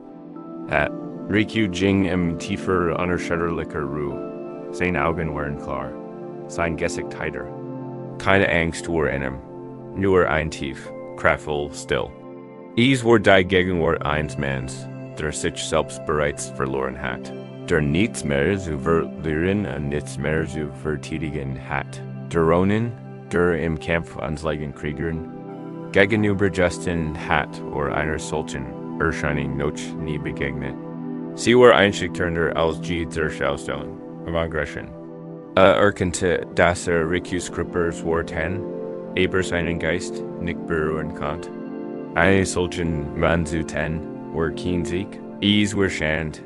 Der Ronin, zutiefst erschüttert, nahm langsam die Hand von seinem Schwert, verbeut sich tief wie dem Teammeister und batten am Bridgeboom. Dies Geschichte lehrt uns, wie wir unserem eigenen Ronin begegnen, unseren großen Ängsten, unseren schrecklichsten Befürchtungen. Der Ronin ist die Panikatik, die wir aufkommen spüren. Es ist das gefährliche Gespräch, das wir führen müssen. Es ist die Angst wie dem Versuchen, die uns lähmt. Unser Instinkt sagt uns, entweder dagegen entzukämpfen, ich werde diese Angst besiegen, oder wie damit zu laufen und uns abzulenken. Riku seht uns einen anderen Weg. begegnet der Bedrohung nicht. In dem Krieger sondern in dem sich mehr zum Teammeister entwickelt. Begegnet der Angst, in dem sein ganzes Wesen in den gegenwärtigen Moment besteht. Diese Remedy ist die Metaphor für Achtsamkeit. Sie müssen das spezifische Ritual nicht erlernen. Diese Remedy kann alles sein, es kann der Bosch sein. Es kann das Gefühl, viel auf dem Boden beim Gehen sein. Es kann das Gefühl der Atmen sein. Die Zeremonie ist einfach alltäglich Tätigkeit durch sie mit Tier fallen. Wortfreie Aufmerksamkeit nachgehen, wenn der Angst oder Sorge aufkommt, ist dies die richtige Übung. Du nimmst den Ronen wahr. Die Angst ist da. Du spürst den Kulti-Prozess in deinem Körper. Und dann, anstatt dich auf die Angst an ihre Geschichten zu konzentrieren, richtest du deine Aufmerksamkeit bewusst und sanft auf die Guilt-Zeremonie. Bersigen wir es jetzt. Erinnern Sie sich an eine Angst, die Sie schon länger beschäftigt. Es kennt die Angst wie öffentlichen Reden, die Angst wie Verurteilung oder die Angst wie Unsicherheit sein. Wenn Sie einen Ronen, der Ihnen vertraut ist, spüren Sie, wie sich diese Angst in Ihrem Körper manifestiert. Ein Engel im Hals, ein Gefühl der Leere im Magen, ein pulsierendes Gefühl in Ihren Gliedern. Nehmen Sie es wahr. Das ist Ihr Ausgangspunkt. Sie versichern nicht, es verschwinden zu lassen. Sie sind Rikyu, der den Ronen auf der Stage sieht, wenn Sie nun Ihre Zeremonie. Lassen Sie es für diesen Moment einfach nur auf das Suchen kommen. Konzentrieren Sie sich ganz auf die Geräusche in Ihrer Umgebung. Beschrieben. Sie sind nicht als gut oder schlecht. Analysieren Sie sie nicht. Nehmen Sie einfach wahr. Das Summen eines Ventilators. Der Fernverkehr. Das Geräusch Ihres eigenen Lesenatems. Lassen Sie das Geräusch wie ein Süde Ihrer Zeremonie sein. Konzentriere dich auf das Suchen, sowie Rikyu das Wasser einschenkt. Wenn die Gedanken zurück zur Angst, zur Geschichte der Ronen wandern, und das werden sie, vor sie sanft und bestimmt zurück. Nein, wir dulden uns dort. Nicht, wir rennen zu. Lenk sie zurück zum Geräusch des Ventilators. Zurück zum Klang des Atems. Jedes Mal, wenn du deine Aufmerksamkeit zurückführst, stärkst du den Prozess. Du holst die T-Shirt statt die Shorts. Bei dieser Übung geht es nicht darum, die Angst zu ignorieren. Die Angst ist immer noch da im Hintergrund. Reikyus Angst verschwand nicht auf magische Weise, aber lenkt seine Aufmerksamkeit an. Der Geschichte der Angst wie der sensorische Realität gegenwärtigen Augenblicks. Und wenn wir das tun, geschieht etwas Bemerkenswertes. Die Angst, durch die Aufmerksamkeit und den Glauben, die sie zum Gehirn bracht, fällt, beginnt matcht. Also verlieren, sie ist wie der Ronin, der mit einer Prozess konfrontiert ist, die wieder verstehen nicht besiegen kann. Verbüht sich vielleicht nicht und entschuldigt sich, aber lockert seinen Griff. Tritt vielleicht in den Hintergrund. Die war stark, die Rikyu demonstriert, oder nicht verstlossige, sondern Prozess. Siegt, das die Ultimative. Match nicht deren Lied, sein Fein zu besiegen, sondern deren, gern und gar dort zu sein, wo man ist. Wenn man beim bloßen Atem und ganz präsent ist man in diesem Moment unbesiegbar. Die Geschichten der Angst können einen nicht berühren, weil die Aufmerksamkeit in der Realität der Sinn verankert ist. Wird sich ihre Angst verändern. Wenn sie nicht mit dem Schwert, sondern mit stillen Wort ihrer vollen Aufmerksamkeit begegnen werden, was ist ihre Zeremonie? Ist es das Gefühl der Wurm der Tasse in ihren Händen? Ist es das Rennen eines Musikstücks? Ist dies der einfach rhythmisch AKT des Gemüseschneidens für eine Mahlzeit? Wenn der Ronen deiner Angst, das nächstmal auftaucht, dich in dies Geschich, verbuch dich roerim. Acceptier sein. Anwesenheit. Und dann wenn die Aufmerksamkeit der einfachen Zeremonie diens Leben zu, fiegt den Boden, spol die Schüssel. Lieb den Leben so ganz im Moment, dass die Schatten der Angst keine Chance haben, Wurzeln zu schlagen. Du, gunst den Kampf, in dem du dich weigerst, zu kämpfen und dich stattdessen für das Leben entschiedest. Und wenn wir das üben, beginnen wir etwas Tiefgründiges über die Natur unserer Angst, unsere Gedanken, unsere Momente zu bemerken. Sie sind nicht fest. Sie wandern sich ständig, fließen ständig vorbei, nicht einem großen. Mit Fluss, nachdem wir die Kraft der Präsenz entdeckt haben, einem einzelnen, schrecklichen Moment zu begegnen. Können wir nun hinauszoomen und eigentlich Weisheit auf den gesamten Fluss unserer inneren Erfahrungen. Ein ängstlicher Geist fühlt sich oft festgefahren. Es fühlt sich an, als würde der aktuell Zustand der Sorge ein Dauerzustand. Ein fester und angründlich Realität. Wir fühlen uns in der Landschaft unserer Angst gefangen und glauben, dass es für immer so bleiben wird. Dieser Glaube an die besten Dinge, unser Gefühl, ist ein Hauptursache unseres Leidens. Dem entgegenzuwirken, können wir uns einer der grundlegendsten Lehren Buddhas zuwenden, eine Kauderwürgenglichkeit. Els wandert sich, nichts ist fest. Und dies Wahrheit ist, wenn sie tief verstanden wird, ein tiefen Trusties. Liai sich Ihre Angst, ELV, und sie. Sich ein Dorf, Ufer, eins, großen, Mugteigen, Flusses, Vio. Generationen lang lebten die Dorfbewohner in leichter Angst, wie dem Fluss. Sie empfanden ihn als ständig Bedrohung. Im Frühling fürchteten sie sich Überschwemmungen. Im Sommer fürchteten sie in Strömung keiner Maiträgen. Im Herbst fürchteten sie sich wie dem Gurgel, Gasser Flussabwärts spalt. Und im Winter fürchteten sie sich wie der Zermoment in Kraft seines Eises. Der Fluss war ein des Lebens. Aber auch ein ständiger, negender Sorge. Sie bauten Mauern in Einzelnen, betäten zu Bismagen, doch die Angst blieb. Sie betrachteten den Fluss als ein einziges, monströses Wesen. Ein Feind wie ihr Hauster. Eines Tages kam ein Frau ins Dorf. Sie hat in ihrem langen Leben schon in vielen Flüssen gesessen. Sie hört sich die Angst der Dorfbewohner an und beobachtete, wie sie den Fluss mit einer Mischung aus Abenteuer und Groll behandelten.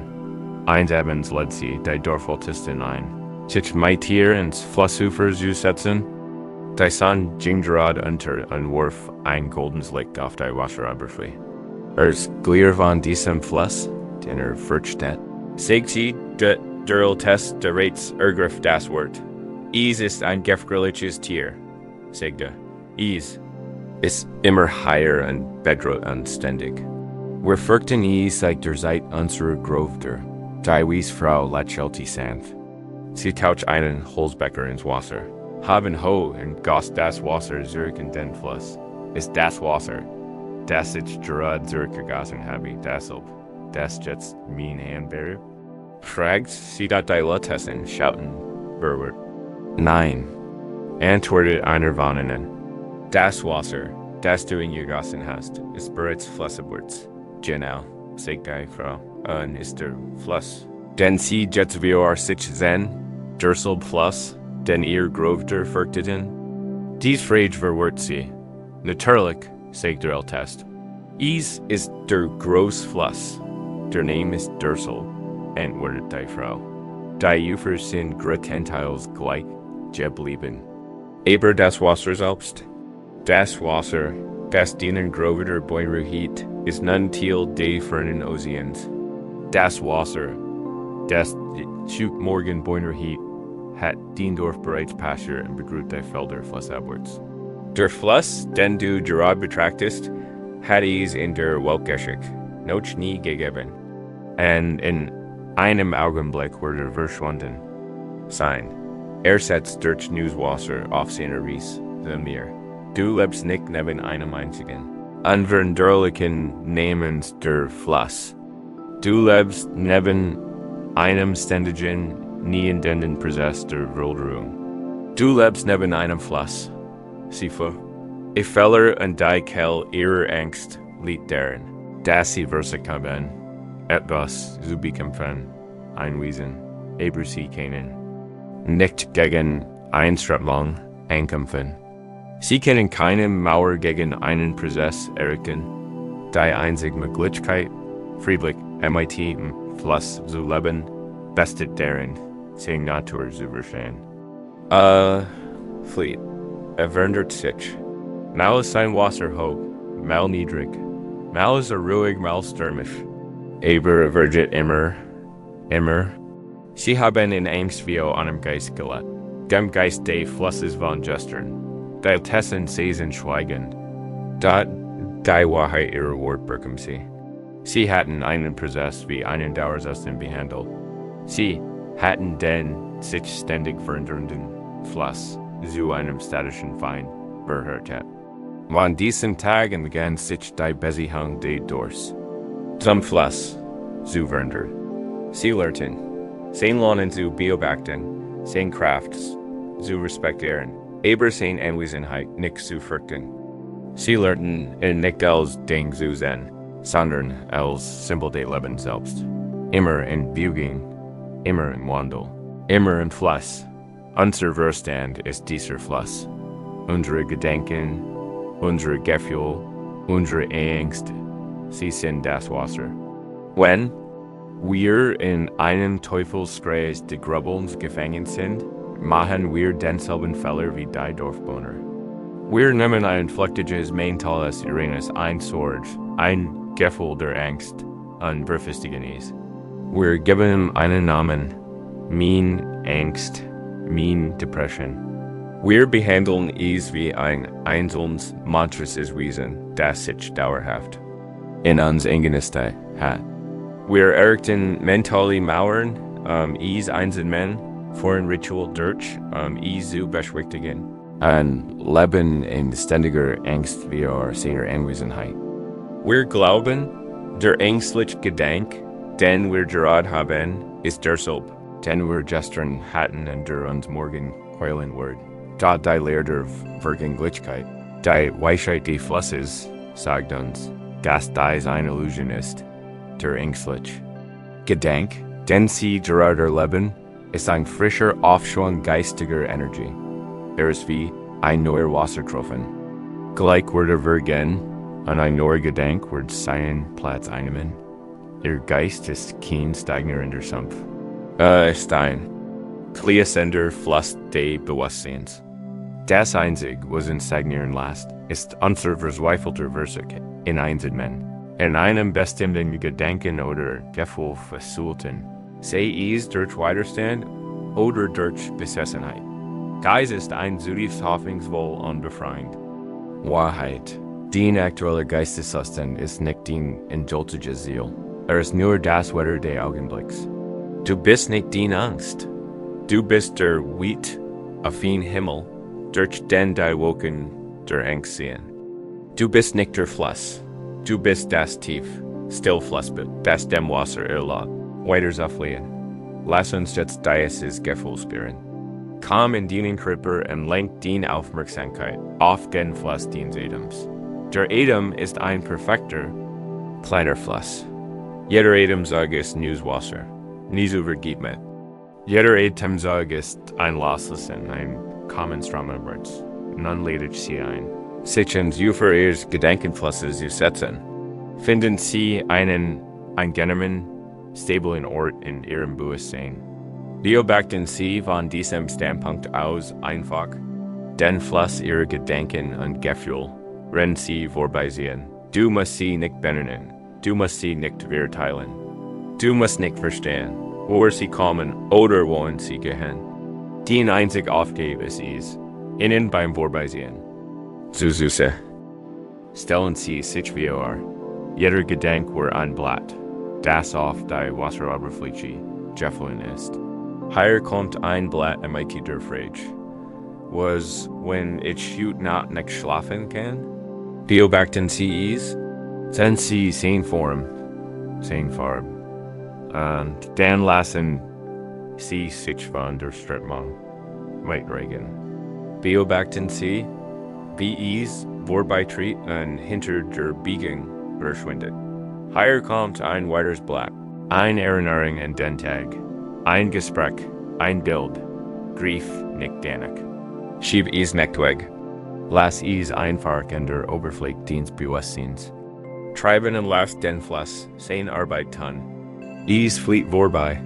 Da kommt ein schweres Stück Treibholz, ein hartnäckiges Sorge, ein tief Traurigkeit. Es bewegt sich langsamer. Es hat mehr Gewicht. Das ist okay. Der Fluss ist starkgängig.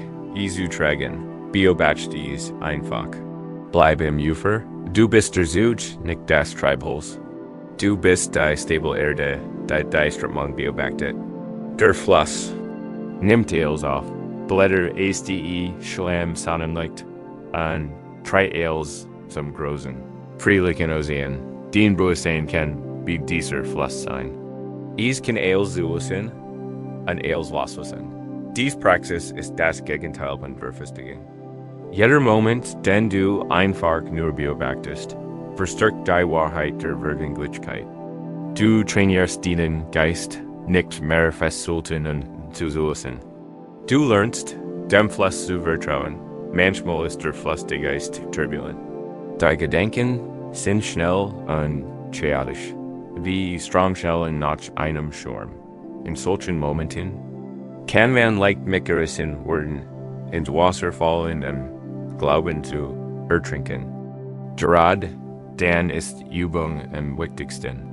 Wir springen nicht hinein und kämpfen gegen die Strömung. Wir halten uns am Ufer fest.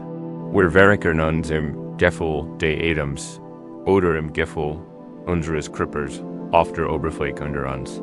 Wir finden etwas Festes, unseren Anker, und lassen den wilden Fluss der Gedanken weitertreiben. Wir wissen, dass auch vorüberziehen wird. Alle Stürme erschaffen sich irgendwann. Der Fluss kehrt schließlich immer wieder zu einem ruhigeren Lauf. Zurück. Diese ist keine passive Resignation.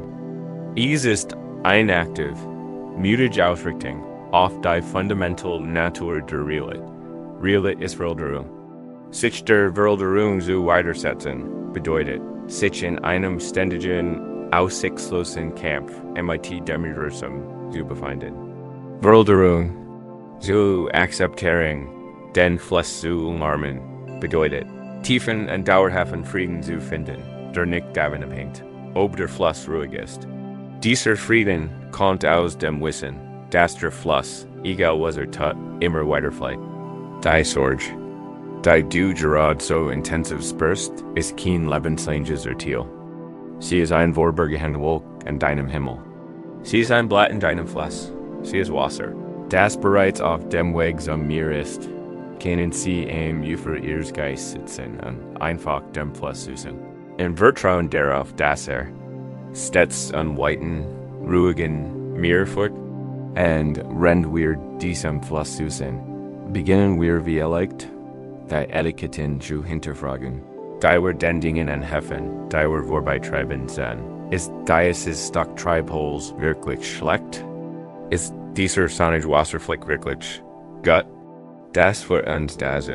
Die Natur von Glück und Unglück zu hinterfragen. Wenn wir am Flussufer sitzen und den endlosen Strom unserer Gedanken und Gefühle beobachten, wird uns ein subtle geistige Irgendwanheit bewusst. Das Etikettieren. Diese Vorbeitreiben Stück Treibholz wird reflexartig mit einem Stempel versen. Gut, schlecht, das gefällt mir, das will ich nicht. Dieses ständig bewerten, wirbelt den Schlamm im Teig auf. Es schafft eine unbeständige Innerwelt emotionaler Hinantiefen. Ein Actor Banfahrt aus Angst und flüchtiger Erleichterung. Wir sind berglich, wenn uns ein guter Gedank kommt, und verzweifelt, wenn uns ein schlechter Gedank bekommt. Die daoistische Tradition bietet ein Weg, tiefen Durchgeschichte, die uns hilft. Diese Erschweffen Irgendwanheit bulegeen.is, wo einmal ein alter Bauer, der in einem abgelegenen Dorf lebt. Wo arm, aber so Frieden, vor ein einwegs Leben meint, seinem einzigen Sohn, und der einzigen wertvollsten Besitz, einem wunderschönen Hengst. Eins Tag schreckt das Pferd wie einem Schirm auf, brach aus einem Gehege, aus dem Floh. In die wilden Burg, so verkommen alle Nachbarn die Bauern zu ihm, Beileid auszusprechen. Oh, was für ein Pech, riefen sie. Den einziges Pferd ist weg, das ist eine Katastrophe. Wie sollte Felder bestellen? Ihr seid ruiniert. Der alte Bauer hört einfach zu, nickt und als sie fertig waren, antwortet ließ. Wie erlegt. Ein paar Wochen später waren die Dorfbewohner schockiert, als sie den Hengst der Bauern aus den Bergen zurückkehren sahen. Und nickt allein. Fort einhört von einem Dutzend Wilder. Praktiker für den dort wieder eilten die Nachbarn zum Bauernhaus. Diesmal meinte Glückwünschen. Was für ein unglaubliches Glück, riefen sie. Du hast ein Pferd verloren, und jetzt hast du Reisen? Das ist ein Wunder. Du bist jetzt ein reicher Mann. Der alte Bauer hört sicher Aufregung und lächelte schwach und antwortet, wie leicht. Der Sohn der Bauern. Berglich aber das neue Glück begann mighty der Schwiergen. Arbeit, die Wildkurt Zugman. Beim Versig, den Leithings Zugman, wurde heftig zu Boden geworfen und brach dabei ein Bein schwer. Die Nachbarn, die ständig da waren, kamen mighty grimmigem Gesicht wieder zum Bauernhaus. Was für ein Pech, sagen sie. Son hat ein Gebrechensbein. Ist einzig Hilfe. Jetzt haben sie all dies Pferd. Aber sie sind zu alt, sie zu bearbeiten. Und ihr Sohn ist verkrüppelt. Das ist schlimmer als vorher. Das ist wirklich ein Fletch. Der alte Bauer, der sich die Verletzung seines Sohns kümmerte, blickt MIT ruhiger Mien zu ihnen auf und sagt, vielleicht, komm, einen Monat später marschiert die Armee. Die Kaisers in das Dorf ein. Sie rekrutiert jeden wehrfähigen Jungen für einen brutalen Krieg in einer fernen Provinz. Aus dem voraussichtlich nur wenig zurückkehren würden. Die Dorfbewohner weinten, als Schein weggebracht wurden. Da als die Rekrutierungserfahrer am Haus der alten Bauern kamen dessen Sohn mit geschnitten Bienen sahen, ging sie an ihm vorbei. Die Nachbarn, gern Huser am Lehre und still waren, kamen zum Bauern. Ihr Sohn wurde verschont. Sagen sie Meitin aus Need und Ehrfurcht. Was für ein unglaubliches Glück. Unsere Schäden sind gestorben, aber ihre ist dank seiner Verletzung an Verletz. Sie sind der glückliche Mann unter uns. Und der alte Bauer, der mit seinem Sohn bei einer Tasse Tee sah sie an und antworteten zum letzten Mal. Beerdigt. Dies Geschichte ist ein Meisterstück in Sachen Erdelslosigkeit. Sie offenbart eine tiefe Wahrheit. Wir haben fast nie das Gesamtbild. Unsere Perspektive ist begrenzt. Wir sind nur einen winzigen Ausschnitt aus dem großen sitchenfaltenden Geflecht von Ursachen wirken. Und wir beeilen uns diesen Ausschnitt als gut oder schlecht, Glück oder Glück zu bezeichnen. Aber wir in Wirklichkeit keine Ahnung haben, wollen erfahren du IRD, der Überdenken Verstand Liebgies, den zu edukieren. Vermittelt ein falsches Gefühl. Von Kontrolle und Versinnis. Wenn wir etwas als schlecht bezeichnen, fühlen wir uns in unserer Angst davor rechtfertigt. Wenn wir etwas als gut bezeichnen, verspüren wir vorübergehend ein Gefühl der Sicherheit, dem schnell die Angst, wie dem Verlust folgt. Die Weisheit du Bauern liegt darin, dass sich weigert, dieses Biel mitzuspielen. Sein Wort, Dialekt. Es kein Zeichen von Gleichgültigkeit oder Unwissenheit. Es ist ein Zeichen tiefer Weisheit. Es ist das Eingeständnis der Grenzen des eigenen Wissens. Dialekt schafft Raum. Es veröffnet ein Terzu mit Glitchkeiten. Es befreit den Geist aus dem Gefängnis starrer Schlussfolgerungen. Überlegen Sie, wie sich das auf Ihr Leben auswirkt. Sie verlieren Ihren Job. Das unmittelbare Etiquette. Das ist schrecklich. Eine Katastrophe. Das ist Etiquette ältest Anik und Stress aus. Aber was wenn Sie mit Dialekt beginnen könnten? Dialekt war dieser Job ein Tag ist. Dialekt bringt Sie das dazu, eine Leidenschaft zu entdecken, von der Sie gar nicht wussten, dass Sie haben. Dialekt fort. Sie in eine neue Stadt, ein neues Leben, zu einem neuen Ich. Dialekt verleugnet nicht die Schwierigkeit des Augenblicks. Der Erstfall des Jobverlusts ist real.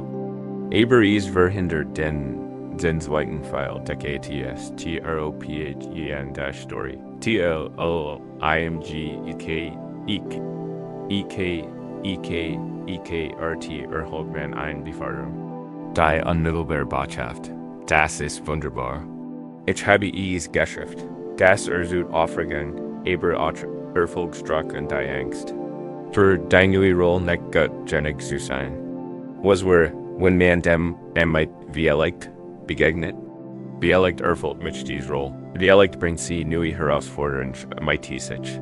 Oft ich nicht vorbereitet bin, Dialekt lernen.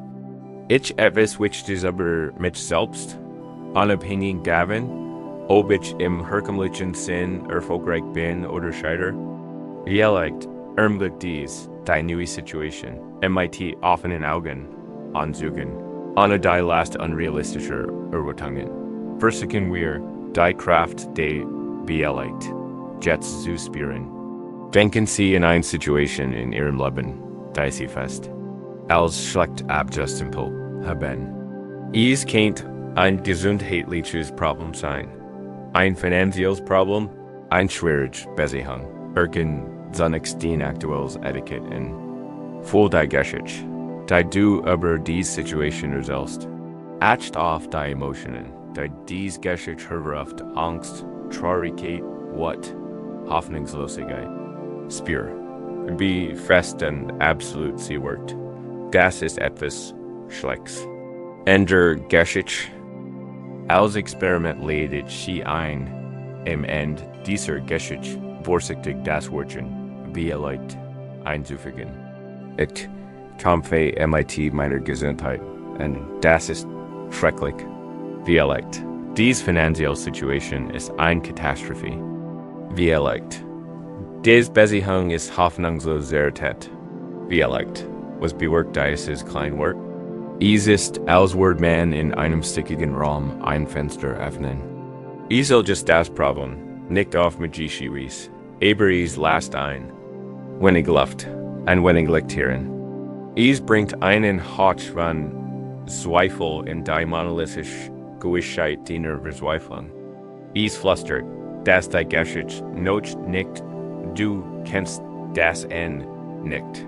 Du kannst nicht wissen, welch unerwarteten Geschenk oder Lektionen sich in dieser schwierigen Verbergung könnten. Das Geberschen Bein, das dem Sohn das Leben rettet, das Rehren führt, das ein Herd zurückbringt. Dies Praxis der Dialekt ist ein direktes Gegenmittel gegen die Angst wir dem Überdenken. Überdenken lebt von Gewissheit, der Gewissheit, dass etwas schiefgehen wird. Dialekt sieht dieser Gewissheit den Boden unter den Füßen weg. Es bringt uns in Einklang mit der beschnittenen Mistresen und unberechenbaren Natur des Lebens selbst. Der Fried der Bauern ruht nicht vom Glück her. Sein Fried ruht daher, dass sich vom Glücksbegriff befreit hat. War nicht. Zufrieden, wenn Gott lief, sondern weil sein Inneres nicht von ihren Umständen abhängig war. War tiefer Vorenker als die wechselnden Gezeiten Durch. Es ist der Frieden, der uns zugänglich wird, wenn wir offeren, vom Leben zu verlängern. Das ist unseren Vorstellungen spricht. Wir können immer noch handeln. Wir können immer noch Vorlieben haben. Der Bauer kümmert sich immer noch das Gebrauchen Seins. Kümmert sich immer noch sein neuen Ferd. Die Praxis der Dialekt führt nicht zur Antigkeit. Sie führt zu geschicktem Handeln, unbelastet von der hektischen Energie, der Panik oder der Energie der Gier. Man tut einfach, was im Moment getan werden muss, ohne die besten Erklärung, was das alles bedeutet. Wenn du hier rust, lass alle Urteil, die in deinem Geist auftauchen, diesem sanften, weiten Wort beantworten. Der Gedanke, ich mach, dies Meditation nicht richtig. Wie das Gefühl, dies Angst wird nie verschwinden. Wie das Urteil, hier war ein schlechter Tag. Wie lass das Dialekt wie ein Weich wirken, die den harten, scharfkantigen Schlussfolgerung. Spür die Ehrlichkeit darin. Spür die Demut. Spür die Freiheit. Du erlaubst dir, nicht zu wissen, und in diesem Nicht-Wissen liegt tiefer Frieden. Du stellst dich nicht auf den furchtbaren Vorhersagen ein, sondern auf das Geheimnis des Lebens, welchen Frieden kennt man finden. Wenn man dem Leben erlaubt, sich zu entfalten, ohne das letzte Kapitel in diesem Moment schreiben zu müssen, dies Befreiung beim Erteilen, dieses Akzeptieren des Nichtwissens, kann sich so befreiend anfühlen, dass es ein tiefer Freude aufwirft. Wenn wir so oft durch das Beurteilen der Ereignis unseres Lebens abgelenkt werden, was hindern uns diese Belenken darin zu erkennen? Das führt uns zum Gleichnis vom brennenden Haus. Wenn wir lernen, nicht mehr zu urteilen und uns dem Lauf des Lebens hinzugeben, kann eine neue Sensibilität entstehen. Wir spüren vielleicht ein tieferes, grundlegendes Unbehagen, das unter der Oberfläche unserer Alltagssorgen lauert. Es ist das Gefühl, dass wir, wenn wir unsere Erfahrungen in Gott und schlecht nennen, etwas viel Wichtigeres übersehen. Es ist ein subtiles, unterschwelliges Gefühl existenzieller Angst, das Gefühl, grundsätzlich unsicher zu sein, und das hat nichts mit unseren Finanzen oder unserer Gesundheit zu tun. Die Tradition des Mahayana Buddhismus thematisiert dieses. Dafür meinte einer eindringlichen und zunächst erschreckenden Parabel zur Geschichte vom brennenden Haus St.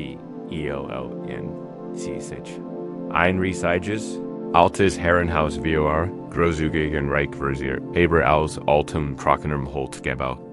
In diesem Herrenhaus lebt ein wohlhabender Mann, nicht seinen Willen kindern. Das Haus ist voller Wunder und Belenken. Es gibt Zimmerwaller Spielzeug, Greiten zum Spielen und unleicht Spiel, die ihre Aufmerksamkeit fesseln, die Kinder sind. Verlegener Spiel wird eines Tages dreht sich der Vater, der Kursdragon war, und sieht, dass das Haus für gefangen hat. Es gibt nur einen Eingang, an Flammen lecken in den Fundamenten. Das alte Holz fängt schnell für, und Rauch füllt die Flower, das Haus. Welt steckt kurz davor, von einem wütenden Inferno verschlungen zu werden, dort der Vater Rennserter. Sein Herz klopft wie Angst sein Kinder. Kommt raus, schreit Kinder, kommt schnell raus. Das Haus brennt. Da die Kinder in ihren Spielen versunken, verstehen es nicht. Sie kennen nie etwas anderes als das Haus. Die Vorstellung, dass es brennt, ist für sie bedeutungslos. Sie denken, ihr Vater spielt ein neues Spiel. Menschen blicken nicht einmal von ihren Spielzeugen auf. Sie sind so abgelenkt, so sehr in ihr unmittelbare Spielwelt vertieft, die tägliche Gefahr zu erkennen, in der sie schweben. Der Vater erkennt, dass es nicht funktioniert, einfach die Wahrheit zu schreien. Kann sie nicht einzeln herrschen. Isen zu viel, und das verbreitet sich schnell aus. Muss Zen-Weisheit einsetzen. Das was die Tradition Geistmittel nennt. Kennt sein kinder in ways. Was sie sich WS schon da zurück zur Tür und ruft MIT neuer Stimme. Einer Stimme voller Aufregung. Kinder, kommt schnell raus. Ich habe ein Beherrschung für Yuka, etwas, das Yuka schon immer gut habt. Ich habe Yuka Wonderfuls neues Spielzeug mitgebracht. Für alle Tierfreunde habe ich wunderschön Karen, die von Stampfen siegen Gisingen.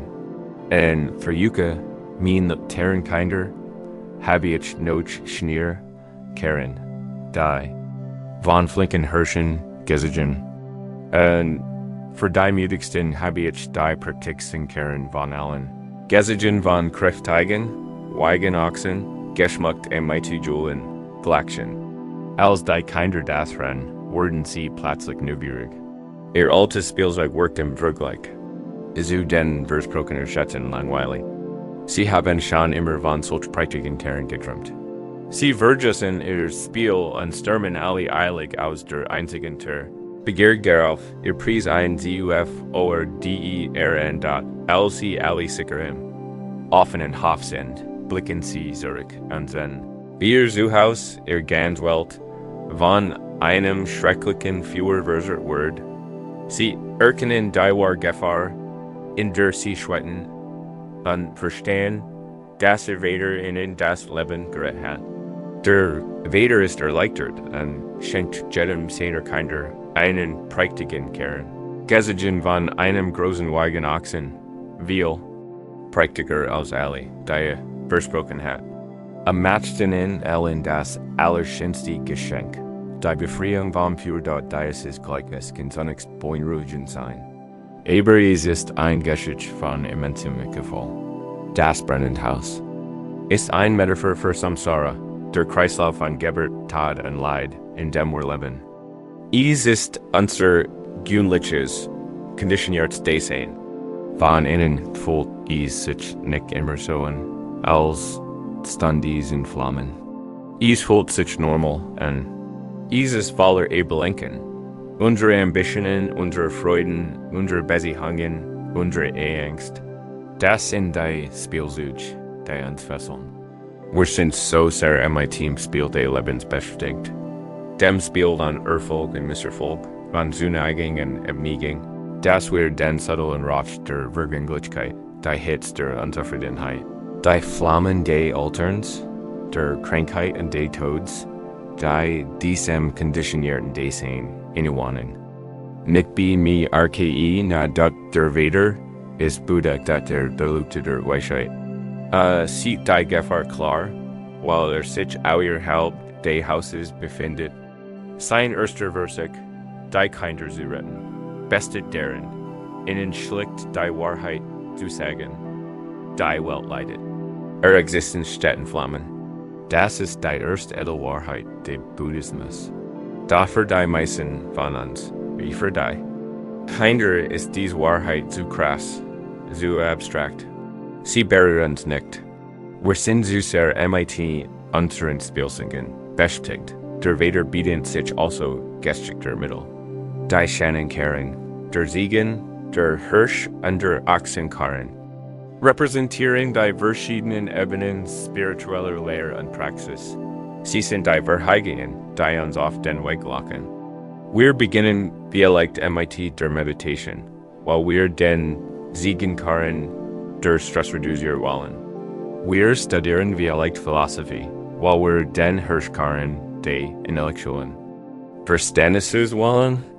Wir üben vielleicht Tiefgründung, weil wir den Ochsenkarren tiefer spirituell ersetzen wollen. Diese anfänglichen Motivationen sind nicht das endgültige Ziel, aber sie sind entscheidend.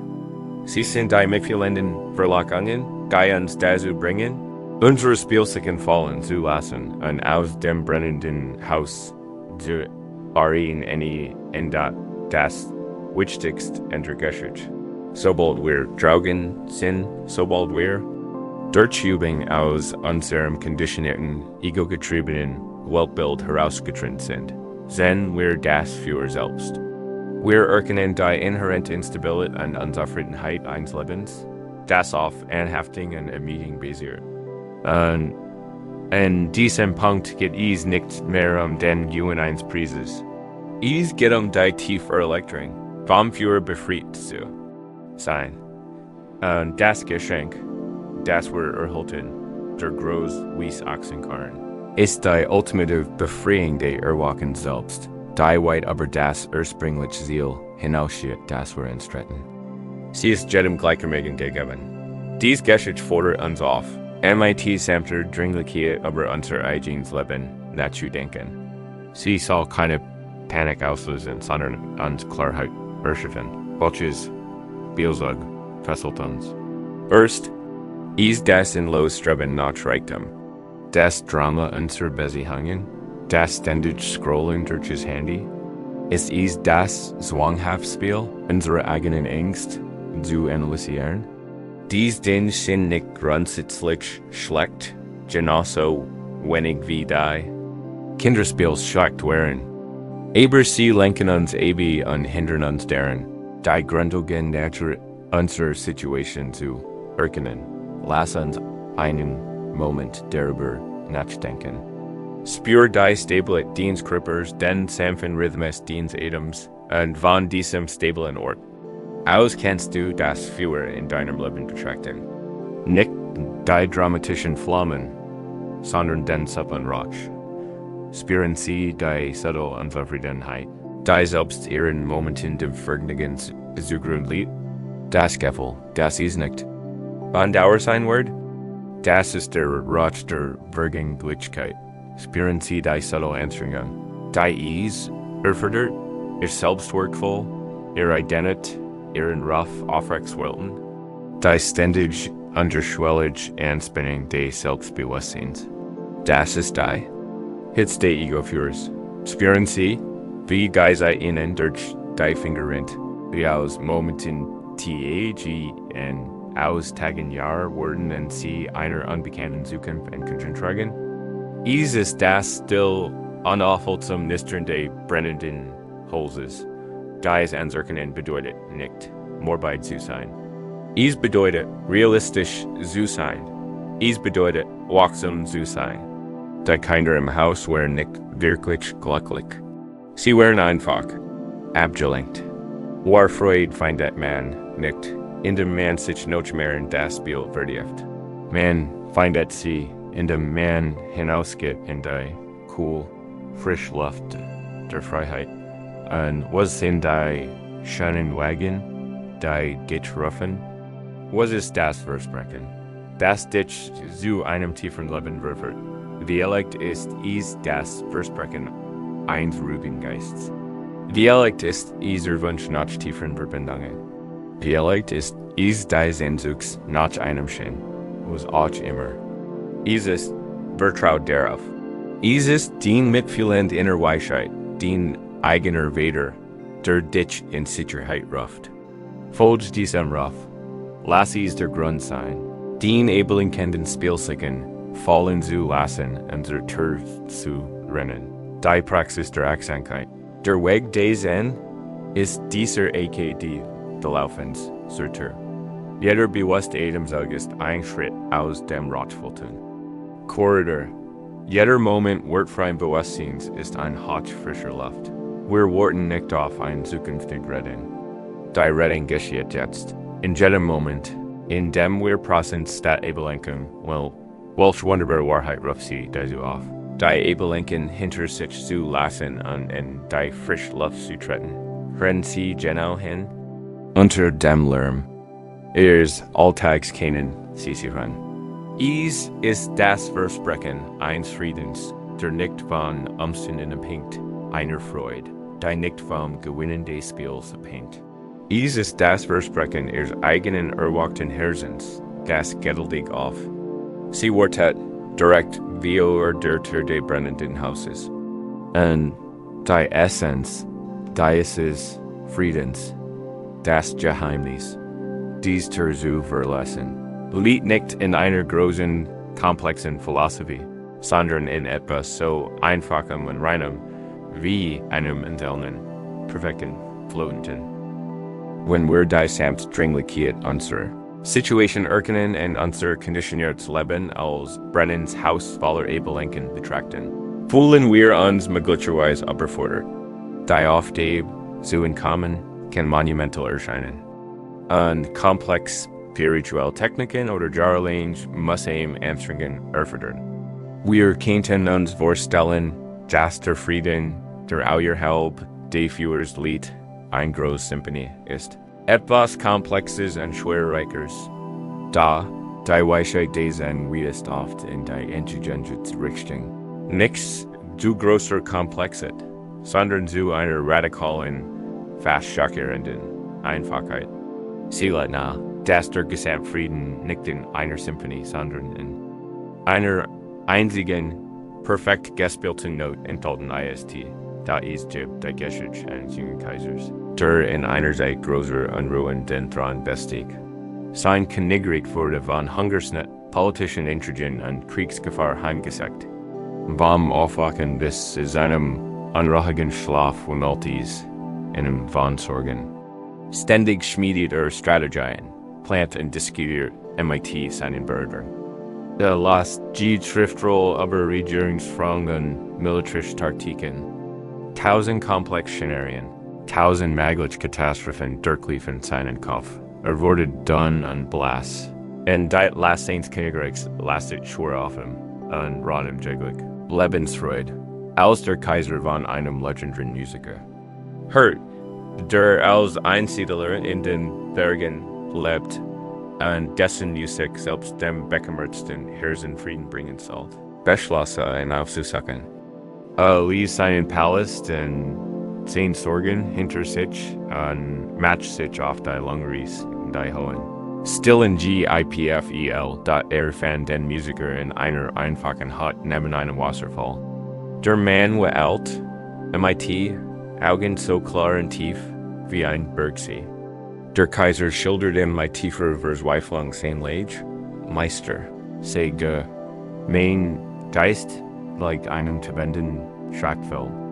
Mein Sorgen sind einverworrener Noten, den ich nicht lesen kann. Man sagt, Musik kann Frieden bringen.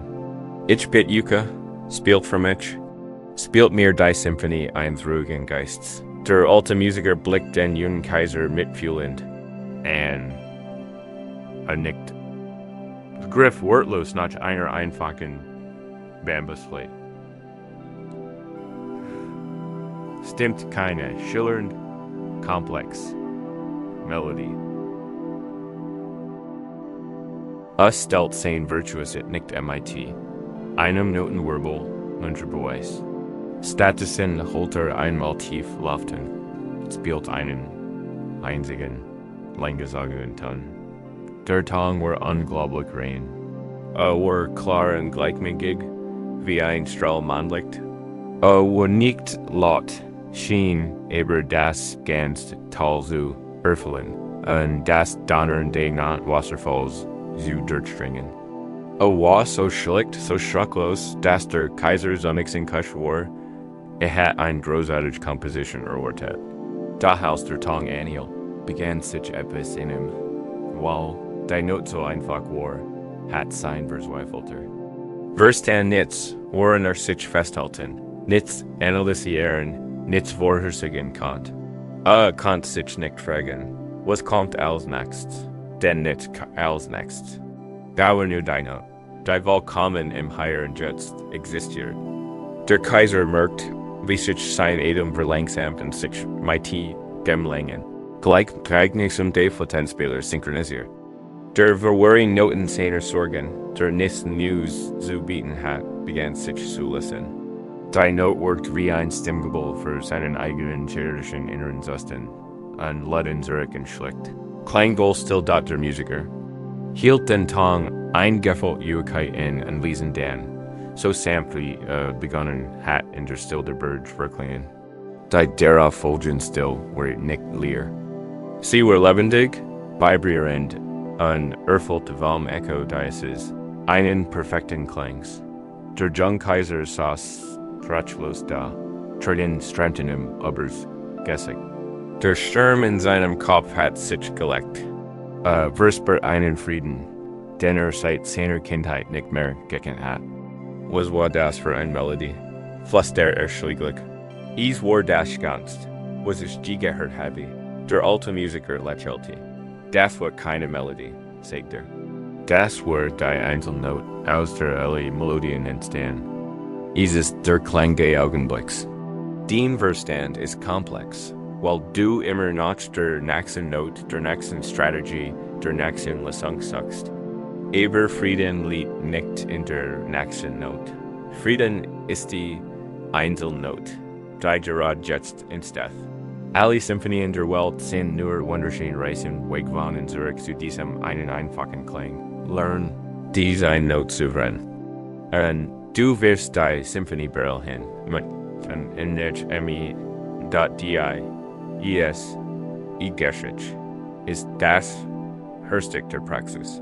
Der grubbelt ängstlich Geist ist der Jung Kaiser. Glatt, die Lesung muss so komplex sein wie das Problem. Sucht nach ausgeklügelten Strategien, komplexen psychologischen Modellen und großen philosophischen Systemen. Frieden, finden. Dies Dinge können nützlich sein, wie die Shannon Karen uns aus dem brennenden Haus zu retten. Da, der Frieden selbst, der sein Schusten, gen wir suchen, ist nicht komplex. Ist radikal einfach. Ist der Einzel. Anhalten Tong des gegenwärtigen Augenblicks. Die Einzelnote ist das Gefühl des Adams, der in ihren Körper ein- und ausströmt. Es ist das Gefühl von Wurm in ihren Händen. Es ist das Geräusch der Regens wie auf ihrem Fenster. Es ist Gidro. Ursprünglich ist Surfing direkt wahrgenommen. Ohne Gescae. Angst können Gegenwart die einzelnen Tongs nicht überleben. Angst ist ein Geschichte über die Zukunft, aufgebaut aus den Trümmern der Verdenklichkeit. Sie ist eine komplexe Melodie aus was wir wenn und wenn nur, wenn sie ihr voll Aufmerksamkeit auf die einfach Gesicht richtet, die gegenwärtigen Augenblicks richten, weigern sie sich, das Lied der Angst zu spielen. Sie entscheiden sich stattdessen davor, den einzelnen Ton zu spielen. Lassen Sie uns diese Note jetzt spielen. Beruhigt den Creeper. Und rich den ganz Aufmerksamkeit auf das Gefühl, dens nächsten Atemzugs. Versig nicht, zu kontrahieren oder zu verhindern, fühl es einfach. Spür die Luft, die kalt und frisch in den Nähe strömt. Spür, wie sich den Brust oder den Bauch leicht ausdehnt. Für die Dauer dieses Einatmens ist dies der einzige Ton. Es gibt nichts anderes auf der Welt dort konzentriere dich nun MIT Durchbrechen auf das Atmen. Spür die Entspannung, das Loslassen, die Leichtwurm der Luft, die entweicht. Dies ist dies Weithaupt der Not, das Verklingen in der Still. Das ist dies. Das ist die ganze Praxis in ihrer Essenz. Ein Aus. Der Klang und die Still. Die Präsenz und die Entspannung. Das ist die Symphonie, die der Kaiser sucht. Der Verstand wird natürlich protestieren. Das ist so einfach, würde ich sagen. Das kann ungleich die Antwort auf mein komplexen Problem sein. Das ist die erste Tauschung des Kaisers. Wir müssen die Geduld haben, bei der Einfachheit zu bleiben. Die Einfachheit ist die Medizin. Wenn der Verstand in seinen komplexen Angstgeschichten abschweift, kippen wir nicht dagegen an. Wir kehren einfach sanft und mit endlicher Geduld zum einzelnen Edenten zurück.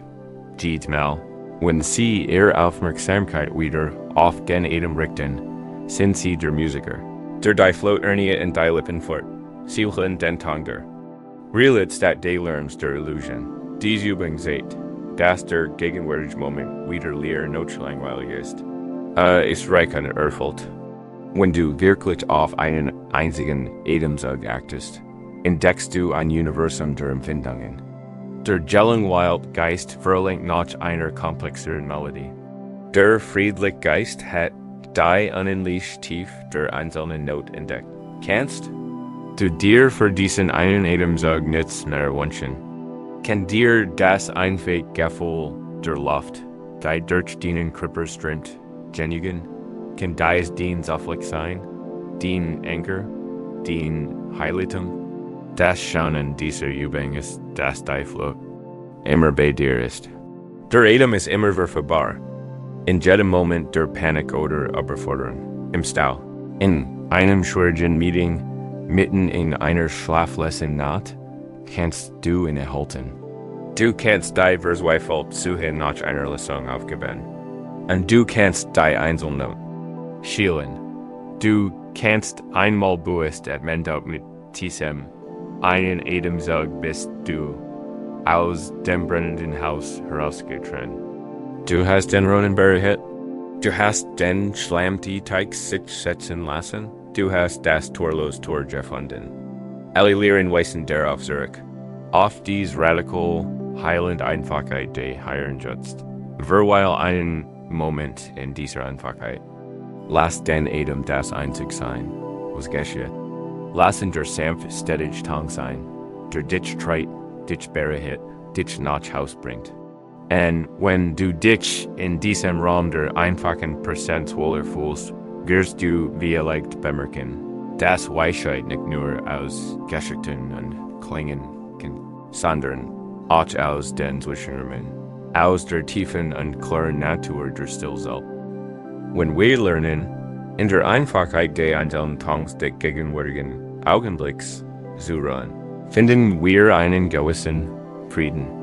Da der denkende Geist, der in Zen gewohnt ist, kann in dieser Einfachheit unruhig werden. Es fällt sich nach Antworten, nach Erklärungen, nach einer großen, schlüssigen Theorie, die das Rätsel unseres Lebens erlöst. Wir hören uns unserem inneren Frieden. Als wäre ein komplexer Text, den zu entziffern gilt. Wir fragen, warum tue ich so? Was ist die eigentliche Natur der Realität? Was ist der Sinn meines Leidens? Das sind tiefgründige Fragen. Da diese Tradition wie es sind, darauf hin, dass sie nicht in der Sprache beantwortet werden können in der sie gestellt werden. Der Intellekt, das Werkzeug, das die Frage formuliert, ist oft unfähig, die Antwort zu erfassen. Die tiefsten Wahrheiten werden nicht in Worten ausgesprochen, sondern finden sich im bedeutungsvollen Raum der still dort in den Geschichten der Alten. Meister gibt Diese ein wiederkehrendes Thema, ein kluger, ernsthafter Schüler, der Jährling die Schriften studiert hat, erholt endlich einen Dienst beim Meister. Der Geist des Schülers ist voller komplexer philosophischer Fragen. Verbüht sich und fragt MIT größer Aufrichtigkeit etwa: Meister, was ist das Grundprinzip des Buddhismus? Oder was ist die Natur der Jugendseele? Wortet den Geist gespannt wie einfach, bereit, ein brillante, komplex Antwort zu finden, die am Ende die Geheimnis des Universums entschlüsseln wird, und der Meister reagiert, der auf MIT etwas ärgerlich einfachen. Ehrlich sagt gar nichts. Es ist einfach nur der 10% so gültig und still, wie der Himmel. Das ist das Schweigen des Meisters. Es ist nicht das Ausbleiben einer Antwort. Es ist die Antwort. Es ist die direkte Übertragung eins. Sein Schatzstande ist jenseits aller Vorstellungen. Dem Schüler, der einen Gedanken erwartet, wird ein Raum gegeben. Und in diesem Raum, wenn empfänglich ist, findet vielleicht genau den sein Frage such Täter in einer Geschichte. Fragt ein Schüler den Meister, was ist das da? Was ist der Weg? Der Meister spricht nicht. Hab nur den Finger, einfach nur seht. Mensch sagen, habe auf die Welt gesehen, auf die Soe von allem. Andere sagen, habe auf das eigen Bewusstsein des Schülers zurückgewiesen. Die war Bedeutung ist, dass die Antwort kein Wort ist, sondern ein direkte Erfahrung. Ist das, was euch immer gerade passiert. Ein Wort ist eine Beschreibung, ein Kart. Der erhobene Finger ist ein direkter Hinweis auf das Gebiet selbst. Ein anderer Meister antwortet auf eine Littrage, die Zyprus im Hof. Der Schüler wurde verblüfft. Hat noch eine universelle Wahrheit gefragt und erhielt einen bestimmten dienlichen Gegenstand. Was hat ein Baum MIT Erlichtung zu tun? Doch der Meister brach den konzeptuellen Verstand des Schülers. Zwangen aus dem Reich abstrakter. Eiden in die fest und man reelet des gegenwärtigen Augenblicks. Die Antwort auf die Frage, was ist die große Wahrheit? Lautet, dieser besondere Baum, genau hier, genau jetzt. Ich auf zu denken in sie. Ich auf zu analysieren und fühlen. Der Rotfaden dieser Geschichten ist das Versagen des Intellekts. Den ultimativen Preis zu liefern. Unser denkender Verstand ist ein wunderbares Werkzeug. Kann Brücken bauen, Symphonien komponieren und Krankheiten heilen. Aber ist nicht dafür geschaffen, die Natur Design selbst zu begreifen.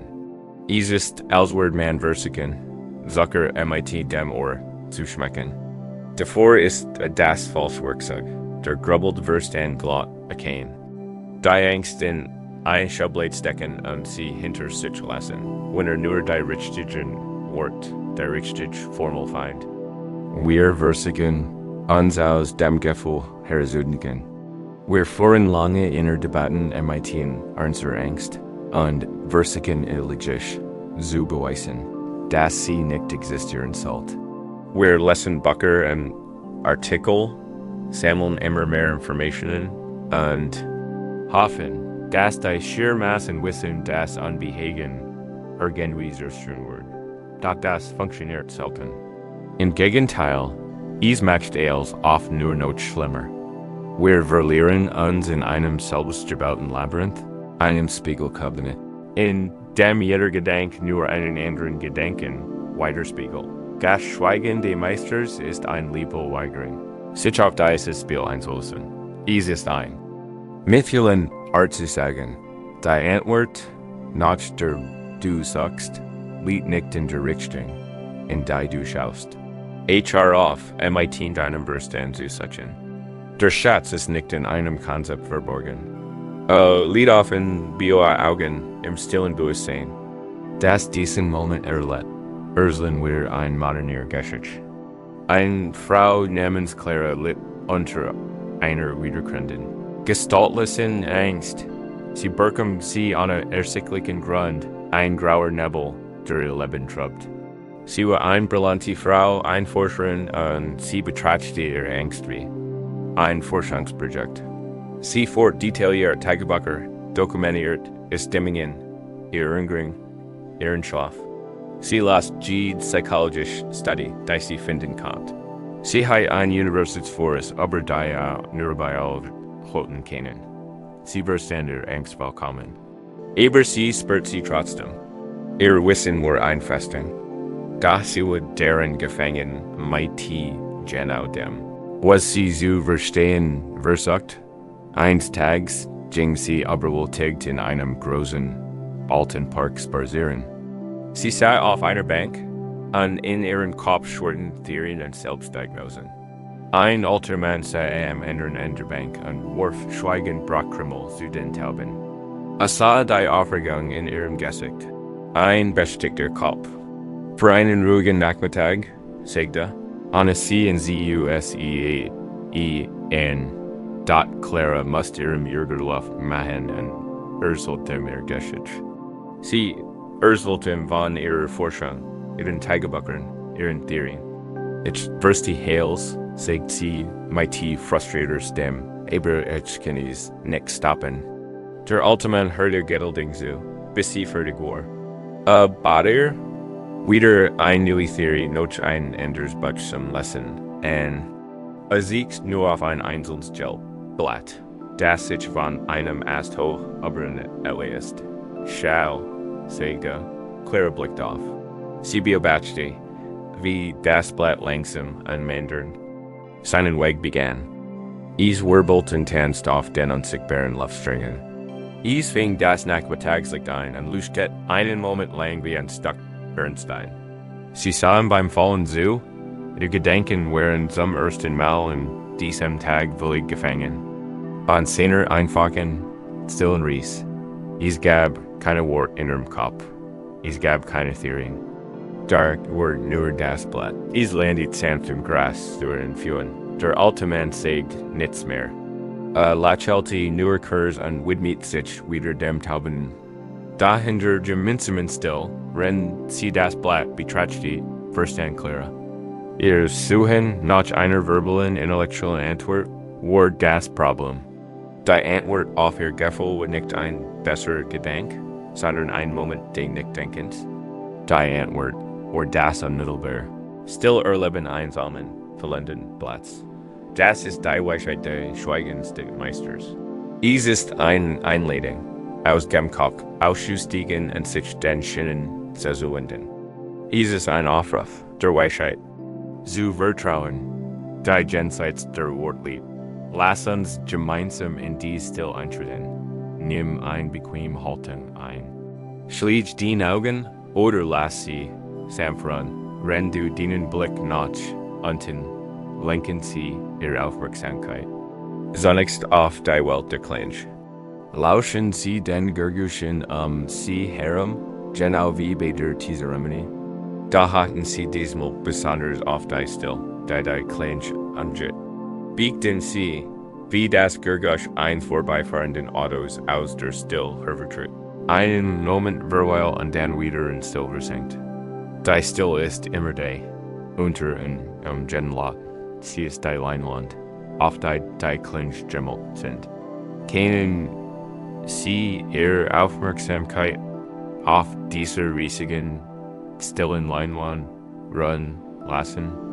Konzentrieren Sie sich nun auf Ihr Gedenken. Bieten Sie, wie auch Sie aus der Stille des Hintergrunds auftauchen. Ein Gedanke erscheint, ein Satz, ein Bild, und dann Bridget is. En in der winzigen Luck, bever der Nachtgedank auftaucht.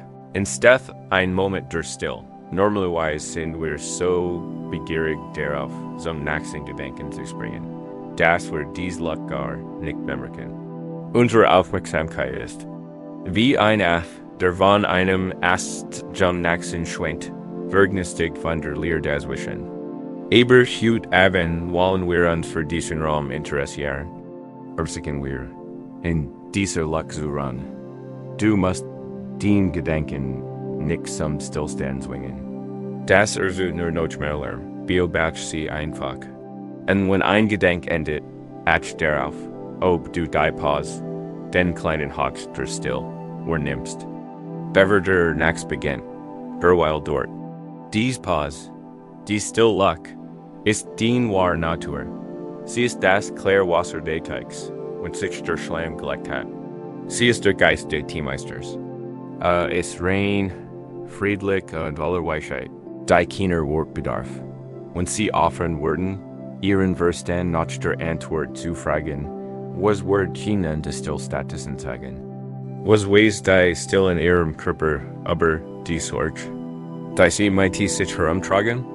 Die tiefgründigsten Antworten finden wir oft, wenn wir unsere Fragen erschöpft haben. Wenn wir endlich aufgeben, zu verstehen, kann ein tiefer Intelligenz zum Vorschein kommen. Es ist die Intelligenz der Kreppers, die Weisheit des Herzens, das Wissen, das dem Leben selbst innewohnt. Dies Praxis ist ein AKT des Vertrauens. Es ist das Vertrauen darauf, dass du nicht durchgekaut haben musst. Es ist das Vertrauen darauf, dass in dir ein Weisheit schlummert, die tiefer und zuverlässiger ist als das hektisch des Verstandes. Das Schweigen des Meisters liegt nicht außerhalb von dir in einer alten Geschichte. Es ist genau hier, im stillen inneren deines eigenen Wesens. Es wartet darauf, dass du aufhörst zu reden, aufhören zu denken, aufhören zu suchen, und einfach nur zu suchen. And when we're learning, Diese still zuzu hören, entdecken wer wir leicht. Das sie tiefs mitgefühl in sich treit. Sie vertielt uns nicht. Sie verlenkt nicht. Das wird perfekt sind. Sie ermarmt uns MIT all unseren Kiebim fernen Schwachen. Das fort dazu, dass wir unsere eigenen Unvollkommenheiten nicht als bedauerlich Fehler betrachten, sondern als einzigartige Eigenschaften. Die wir wertschätzen, literally die Riss in einer geligen Keramikschale, wenn wir in Mitfühlender still run. Damit können wir vielleicht, wie harsch die Stimme unseres inneren Kritikers sein kann. Diese Stimme, ein Produkt unseres Denkenden. Verstandes ist oft perfektionistisch. Sie weist auf unsere Schwachen hin, hebt unsere Fehler hervor und vergleicht uns ungünstig mit anderen. Sie erzeugt eine Angst, die auf dem Glauben wurzelt. Wir sehen irgendwie grundlegend kaputt, nicht gut genug und repertoirbedürftig. Wir fühlen uns wie ein fehlerhaftes Gas, das Wasser des Lebens nicht halten kann, ohne zu lecken.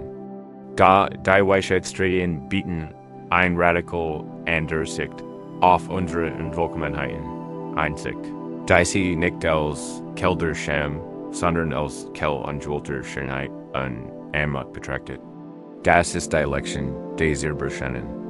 Top FES in Indien lebt ein alter Wassertruder, der zwei groß Kruge besses. Jeder hing in einem End einer Stand, der über den Schultern trug. Einer der Kruge war einwandfrei und liefert am Ende Lingen Wiedges vom Batch zum Haus setzt ein Portion Wasser. Der andere Krug hat einen Riss, bis beim Haus seines Herren ankam, war immer nur halb voll. Zweimal. Jahrlang ging das täglich so, und der Träger brachte nur anderthalb Krug. Wasser am Haus seines Herren. Der perfekt Top war sehr stolz auf seine Leistung und wirkte tadellos seinen Dienst. Der armes, sehr bescheiden Top hingingen, schimpft sich, zutiefst für seine eigene Unvollkommenheit und war unglücklich, dass nur die Hälfte seiner Aufgabe erfüllen eine zwei Jahren. Die als Beteiligsversigen empfand, sprach der Gesprächen. Top 1 Tags am Bachem mit dem Wassertrigger. It schien mich so, sagte trauriger Stimme, wegen der Risses in meiner Seat, lief das Wasser bis im Haus steh. Wegen meines Fehlers must du all dies Arbeit machen. Und die neuen lernen sich nicht wohl. Der Wasserträger lächelte freundlich. Wenn wir zum Haus des Herren zurückkehren, sagte machst dich. Gasser die schönen Blumen im Wegesrand Beachstedt. Katzglitsch bemerkt der sehr bescheiden Top beim Aufstehen. Wie die schönen Wildblumen in seiner Seat der Wiedges wärmt, und das muntert in etwas auf. Daheim in die Wiedges Folter sich immer not schlecht, weil die Hälfte seiner Ladung verloren gegen war. Und entschuldigt sich erneut beim Träger für sein Versigen. Der Träger sagt zu dem Top, ist dir nicht aufgefallen das? Nur auf deiner Seat der Wiedges Blumen standen, auf der anderen Seat die Tops nicht. Das liegt daran, dass ich immer von deinem Fehler wusste. Und ich habe ihn ausgenutzt. Ich habe Blumensamen auf deiner Seat der Wiedges gepflanzt. Und jeden Tag, wenn wir vom Batch zurückgingen, hast du sie gegessen. 2 Jahre lang konnte ich diese wunderschönen Blumen plucken, den Tisch des Meisters zu schmücken. Ohne dich, so wie du bist, heider dies Schönheit nicht, dies ein Haus schreckt. Dies ein Weg. Schon geschieht birgt eine Schlüssel zur Heilung der Angst für Perfektionismus. Wir leben in einer Welt, die den perfekten Top anbietet. Uns wird beigebracht, unsere Riss zu verbergen. Ein Makel ist es zu präsentieren, effizient, produktiv und dicht zu sein. Und wenn wir feststellen, dass wir diesem unglitschen, Anspruch nicht gerecht werden, empfinden wir Scham und Elend des gesprungen Tops. Wir betrachten unsere Fehler, unsere Angst, unsere Empfindlichkeiten, unsere Vergehen und Traumata, unsere Macken, als Versigen. Wir glauben, sie meinen, unseren Wort und Nahen uns zur Last DOCA Diese Geschichte erlebt zu einer revolutionären Neuinterpretation ein. Sie lädt nahe, dass unseres genau die Stellen, an denen wir uns gebrochen fühlen, oft die Quelle unserer größten Schie an unseres größten Beitrags zur Welt sind. Aus unseren Wunden flieht unser Mitgefühl. Durch unseren eigenen Kampf MIT-Sten können wir einem anderen der Leidet Mitgefühl entgegenbringen. Durch unsere Vergangenheitsfehler entwickeln wir Demut und Widerstandskraft. Unsere Fehler sind die Vernunft, durch die das Licht eindringt und durch die unsere Eigenes. Einzigartiges Licht hervorscheinen kann, dat die Japaner haben eine Chance.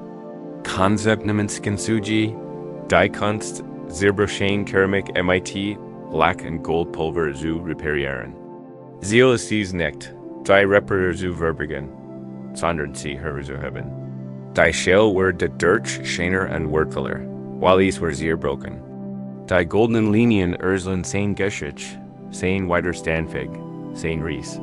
Die Riss, sein Grund, zur Scham, kein Grund, durch Lund, sein Geschichte, sein Widerstand, tried Riss, Danfig, sein Grund, den.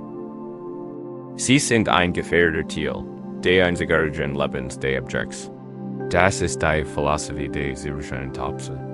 Die Riss ihres Lebens keine zugolden worden in ihr Wunden in Weisheit verwandeln. Ein weiteres Verwanis Konzept ist Wabi-Sabi.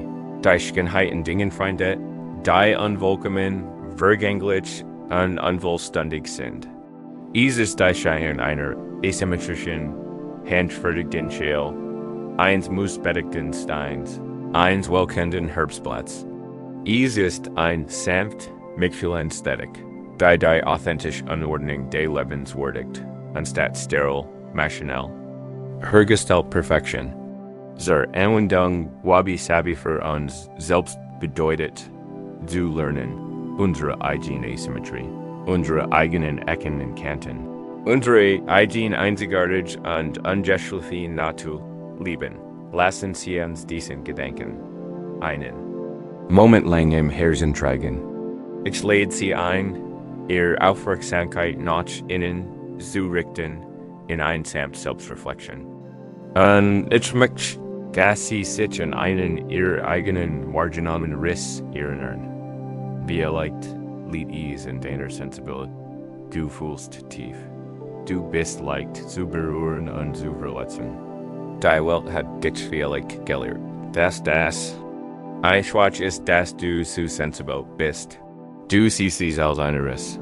Oder vielleicht ist es ihre Angst selbst. Diese Tendenz, sich Sorgen zu machen, dieser Geist der Zukunftsszenarien ausbilden kann. Sie sehen es als einen Fehler, eine Fehlfunktion, die korrigiert werden muss. Vielleicht ist es ein der Gegenseins ein Misserfolg, ein Verlust, ein Zeit, in der sie das Gefühl hatten, ihren eigenen Worten nicht gerecht zu sein. Es fühlt sich an wie ein dauerhafter Riss in ihrer Geschichte. Wollen Sie jetzt einen dieser Risse aus? Behalten Sie ihn behutsam im Bewusstsein. Spüren Sie die Vertraut, Scham oder Frustration, die damit einhergehen kann. Erkennen Sie die Geschichte, die Sie normalerweise über diesen Fehler urteilen. Das Match mit Schwach, das Match mit liebenswert, das Match mit kaputt, werden wir in unserem Wassertrigger. Betrachten wir diesen Riss MIT. Neuen Augen, MIT den Augen der Weisheit und dem Mitgefühls. Stellen wir eine neue Frage und setzen fragen, wie schmeckt mit dieser Makel? Fragen wir mit aufrichtiger, offener Neugier, welche Blumen kennt dieser Riss büßen? Wenn den Riss den sensibel ist, kann es sein, dass dir ermöglicht, Schönheit. Konstant Musik auf einer Ebene zu erleben, die anderen nicht möglich ist.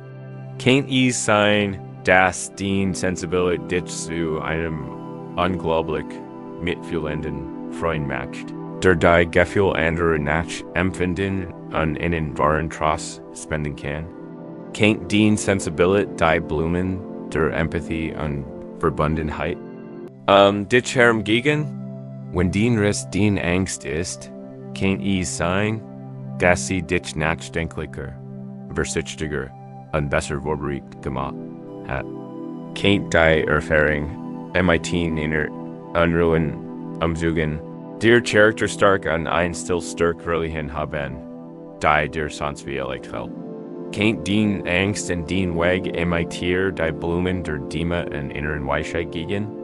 Wenn Riss und Vergangener Misserfolg ist, kein die Lektionen, die sie aus dieser Erfahrung gelernt haben, sie zu einem klaren, Widerstand feigeren und nachsichtigeren Menschen gemacht haben. Kein die Erinnerung an ihren eigenen Sturs, sie freundlicher zu anderen machen, wenn sie stolpern. Kein dies alte one die Blumen de Mickfuls gegen? Es geht nicht darum, so utan, als wenn unsere Fehler keine Herausforderung. Der Topf MIT Dämris wird tatsächlich entdeckt. Unsere Angst ist wirklich schmerzhaft. Es geht nicht spirituelles Ungen oder toxische Positivität. Es geht darum, unsere Perspektive zu erweitern, den ganzen Weg zu sehen, nicht nur den entdeckten Topf. Es geht darum, anzuerkennen, dass dieselbe Eigenschaft, die uns Schmerzen bereitet, auch die Kell unserer großen Gaben sein kann, dieselbe. Und die schmerzt, kann auch die Vernunftverneib sein. Welchen unbeabsichtigten Garten haben sie, möglicherweise mit ihren eigenen Schatten, Rissenbüßer? Nimm dir einen Moment Zeit, wirklich darüber nachzudenken. Lass ein neue Geschichte entstehen. Ein Geschichte, in der dien vermeintlich schwach-zugleich ein Verbergen stark ist. Ein Geschichte, in der dien one zugleich, dien. Gäbe ist, spür, ob du ein Wilderung, ein Erweckung, ein Gefühl samples Stolzes auf die Einzigartig. Gaberschien und Wunderschein Hull spürst, die du bist. Der perfekt Top ist nützlich, aber steril. Gießt keine Blumen. Aha, keine Geschichte. Es ist der Zierbroschein Topf, in seiner Verletzlichkeit und Unvollkommenheit, der unerwartet Schönheit in die Welt bringt. Du brauchst nicht repariert zu werden. Du bist nicht kaputt. Du bist ein Werk von Konsequenz. Dien Riss schimmern im goldenen Licht, diens eigenen einzigartigen und mutigen Lebens. Wenn wir unsere Schwachen akzeptieren, können wir authentischer und nicht viel ändern MIT uns selbst leben. Wir können offern, so viel Energie darauf zu verwenden, unsere Fehler zu verbergen und Statusen empfangen, sie zu ehren. Das setzt enorme Energie frei, Energie, die wir für Wachstum, Verbundenheit und Freude nutzen können. Und wenn wir dieses Mitgefühl uns selbst gegenüber aufbringen können, fällt es uns viel leichter, es auch anderen gegenüber zu tun. Denn wir erkennen, dass auch sie Zierbroschein Tippi sind, die eigenen geheimen Grittenbüßern. Wenn wir in diesem Gefühl der Selbstakzeptation entdecken wir möglicherweise eine neue Art von Mut. Ein Mut, der nicht auf Verschlussige oder Mechanissigkeit beruht, sondern auf Ganzheit. Und MIT dieser Ganzheit können wir beginnen, den kraftvollsten und ursprünglichsten Energien nicht als Dinge, die zu verbergen oder zu reparieren gilt, sondern als wild, Kraft, die zu verstehen hat. Zu integrieren gilt, nicht wie ein wilder Tiger im Wald, indem wir unsere Unvollkommenheiten akzeptieren. Entwickeln wir ein tiefes Gefühl innerer Freundschaft. Wir freuen auf, und selbst unser schlimmster Feind zu sein. Und diese Freundschaft gibt uns die Stabilität, uns den wilderen Aspekten unserer inneren Natur stellen. Die wichtigste davon ist die rohe, ursprüngliche Energie der Angst selbst. Wir haben gelernt, mit solchen Gedanken zu leben und sie als vergänglich zu betrachten. Aber was ist mit der rohen, krölligen, überwältigenden Energie von Panik oder Schrecken? Es kann sich anfühlen, als wäre ein wildes Tier in Losgelissen worden etwas so Maktiges und Unjesms, das uns nur die Wall bleibt, devor wegzulofen oder verschlungen zu werden. Die Vajrayana Tradition, der tibetischen Buddhismus, bietet ewig einen verbluffend anderen Ansatz. Nicht vor dem Tiger zu fliehen, sondern zu lernen. In zu reiten, st, Ilen, wir uns ihnen jungen Mensch vernahm, in einem Kloster, ho oben auf einem bewaldeten Berglapp. Das Kloster ist ein Ort tiefen Friedens und stiller Praxis. Da die umliegenden Wälder beherbergen einen legendären wilden Tiger. Seit Jahren hatten niemand mehr Gissen. Da seine Anwesenheit stellt einständig. Unterschwellig Bedrohung dar.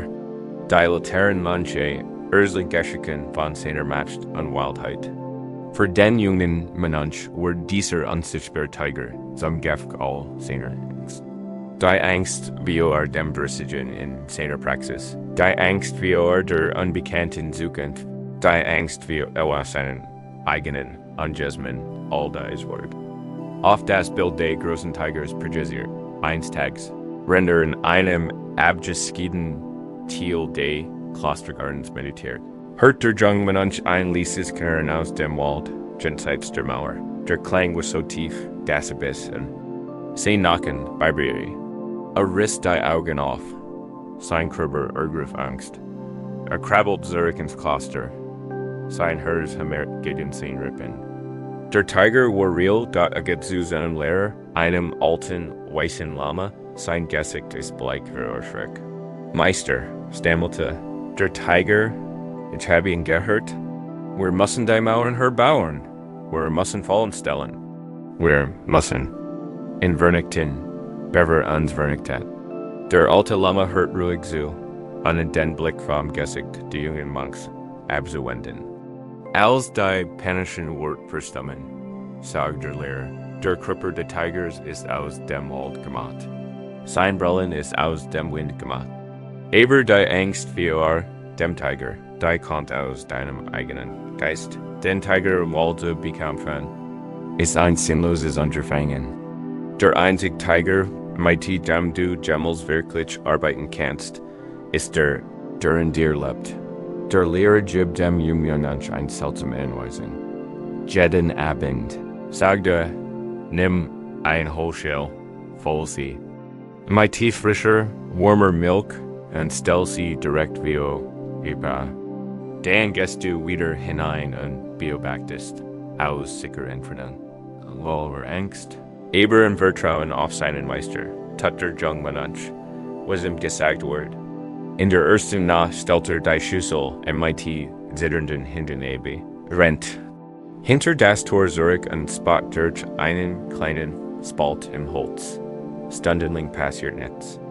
Gerade als aufgeben will, sieht einen Schatten aus den tiefen Schatten des Walds hervortreten.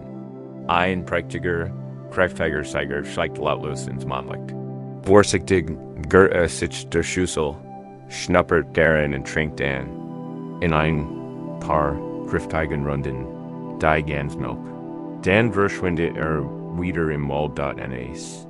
Vernat wiederholt der Mensch dieses Ritual.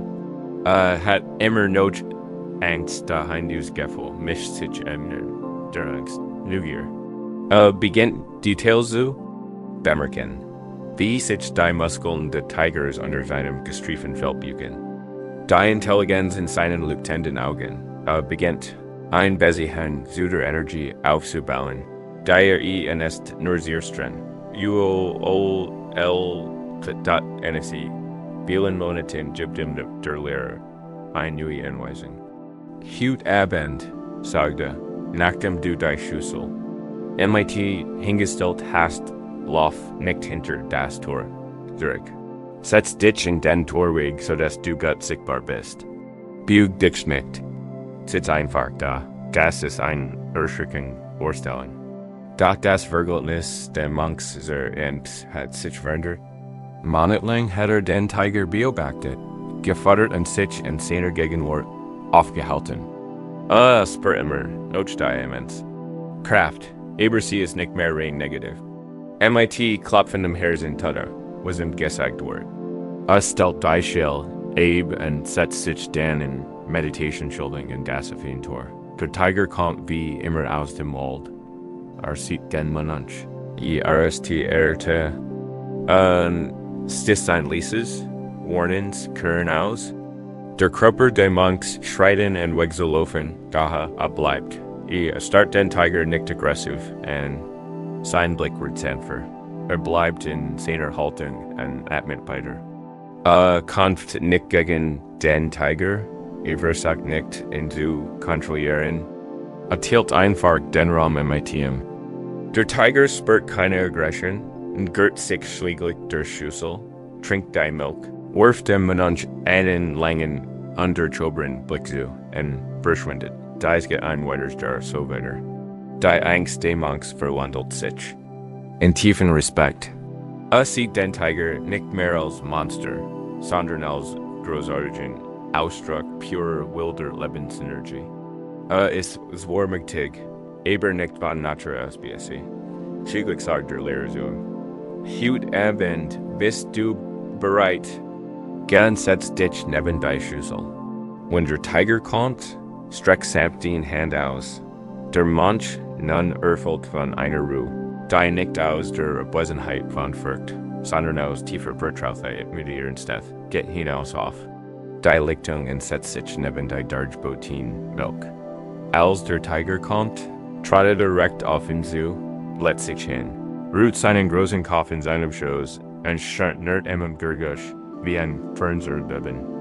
Der Mensch streichelt den mächtigen Kopf des Tigers und spürt dabei nicht Angst, sondern eine Verbindung zur rohen, ungesämten Kraft des Lebens selbst. Hat den Tiger nicht getätet. Hat ihn nicht eingesperrt. Hat ihn integriert. Hat gelernt, in zu reiten, Diese ist ein Parabel für unsere Beziehung zur mächtigen, ursprünglichen Energie von Angst und Furcht. Unsere Herangehensweise ist die der Jungen am Anfang. Wir wollen Mauern errichten, vermieden, Fallen stellen, ablenken, und sie zerstreuen, unterdrücken.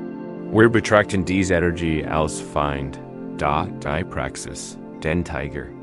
Zujmen, zu einem anderen Weg ein. Die Schellmilch ist unser Ende achtsamer, mit fehlender Aufmerksamkeit. Wenn wir spüren, wie die rohe Energie der Angst aufsteht, schieben wir sie nicht sofort weg, sondern bringen ihr ein kleines Angebot. Wir sagen: Ich sehe, dass du da bist. Ich spüre die Kraft. Wir bieten ihr ein wenig Raum, ein wenig Akzeptanz. Wir geren sie im IT unserer wortfreien Achtsamkeit. Die Praxis im Tor zu sitzen bedeutet MIT der Angst präsent, selbst wenn sie intensiv ist.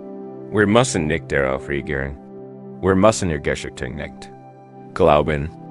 Wir können einfach MIT den rohen, krölligen Empfindungen, dem klopfenden Herzen, den zitternden Gliedern, sitzen und atmen.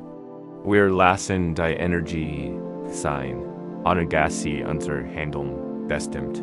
Wir sagen dem Tiger in unserem Kopf, dass wir keine Bedrohung für ihn darstellen und anwahrnehmen, nicht einschüchtern lassen. Und schließlich ist der AKT Gay Ausstreckens und Behrens des Tigers die Phase der Integration. In diesem Moment erkennen wir, dass die Energie der Angst nicht von uns getrennt ist.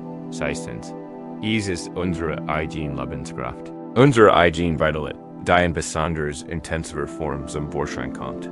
Dieselbe Energie, die ein Panikattack antreibt, kann, wenn sie verstanden und integriert wird, zur Energie des Muts, der Kreativität und der Leidenschaft werden. Angst ist schlichtweg pure Kraft. Die Frage ist, ob wir zulassen, dass diese Kraft uns versucht, oder ob wir lernen, sie zu kanalisieren. Versuchen wir jetzt einen kleinen Teil dieser Übung. Denken Sie an ein Bekannte. Angst wollen Sie nicht den großen Tiger in Ihrem Wald, sondern vielleicht nur einen kleineren. Konzentrieren Sie sich nun nicht mehr auf die Geschichte der Angst, sondern auf die reine Energie in Ihrem Körper. Wo spüren Sie sie? Als Vibration als Hitz, als Kult, als Druck. Diese Energie ist Ihr Tiger. Kannst du ihm nun etwas schenken? Das Geschenk ist dein Atem. Stell dir vor, du sendest mit jedem Ossamen ein wenig Wurm, ein wenig Freundlichkeit, ein wenig Milch der Akzeptanz direkt zu diesem Gefühl. Du wirst nicht, es verschwinden zu lassen. Du nur siehst, nimmst es wahr und sitzt in Kraft. Ich bin hier bei dir. Ist es okay? Acht darauf, was dabei passiert. Verändert sich die Energie? Wird sie weicher? Fühlt sie sich weniger bedrohlich, wenn du offerst, dagegen anzukämpfen und anfängst, sie zu fördern?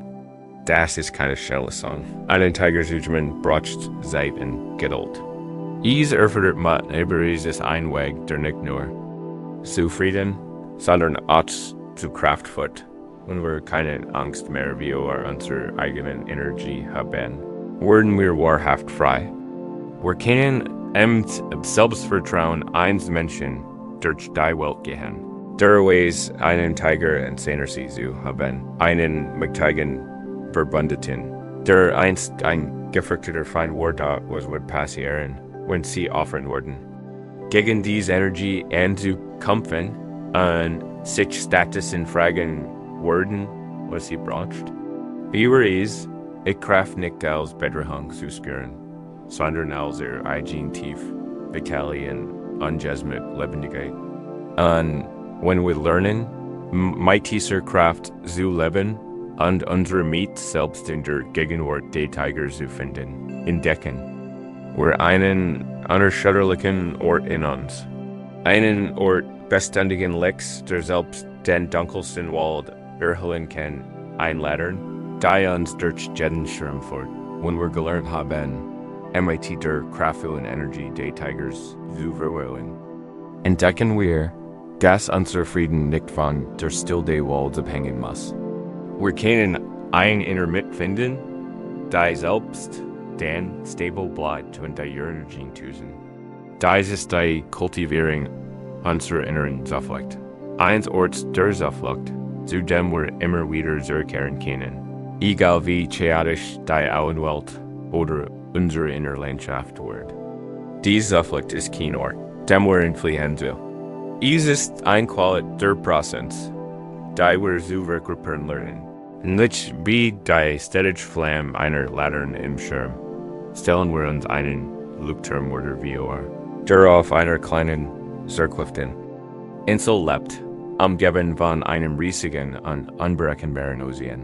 Sein Name ist Silas, und sein einzig Aufgabe ist dies, die Großlampe oben auf dem Leuchtturm hell brennen zu lassen und schiffssicher durch die türkischen Gewässer zu leiten.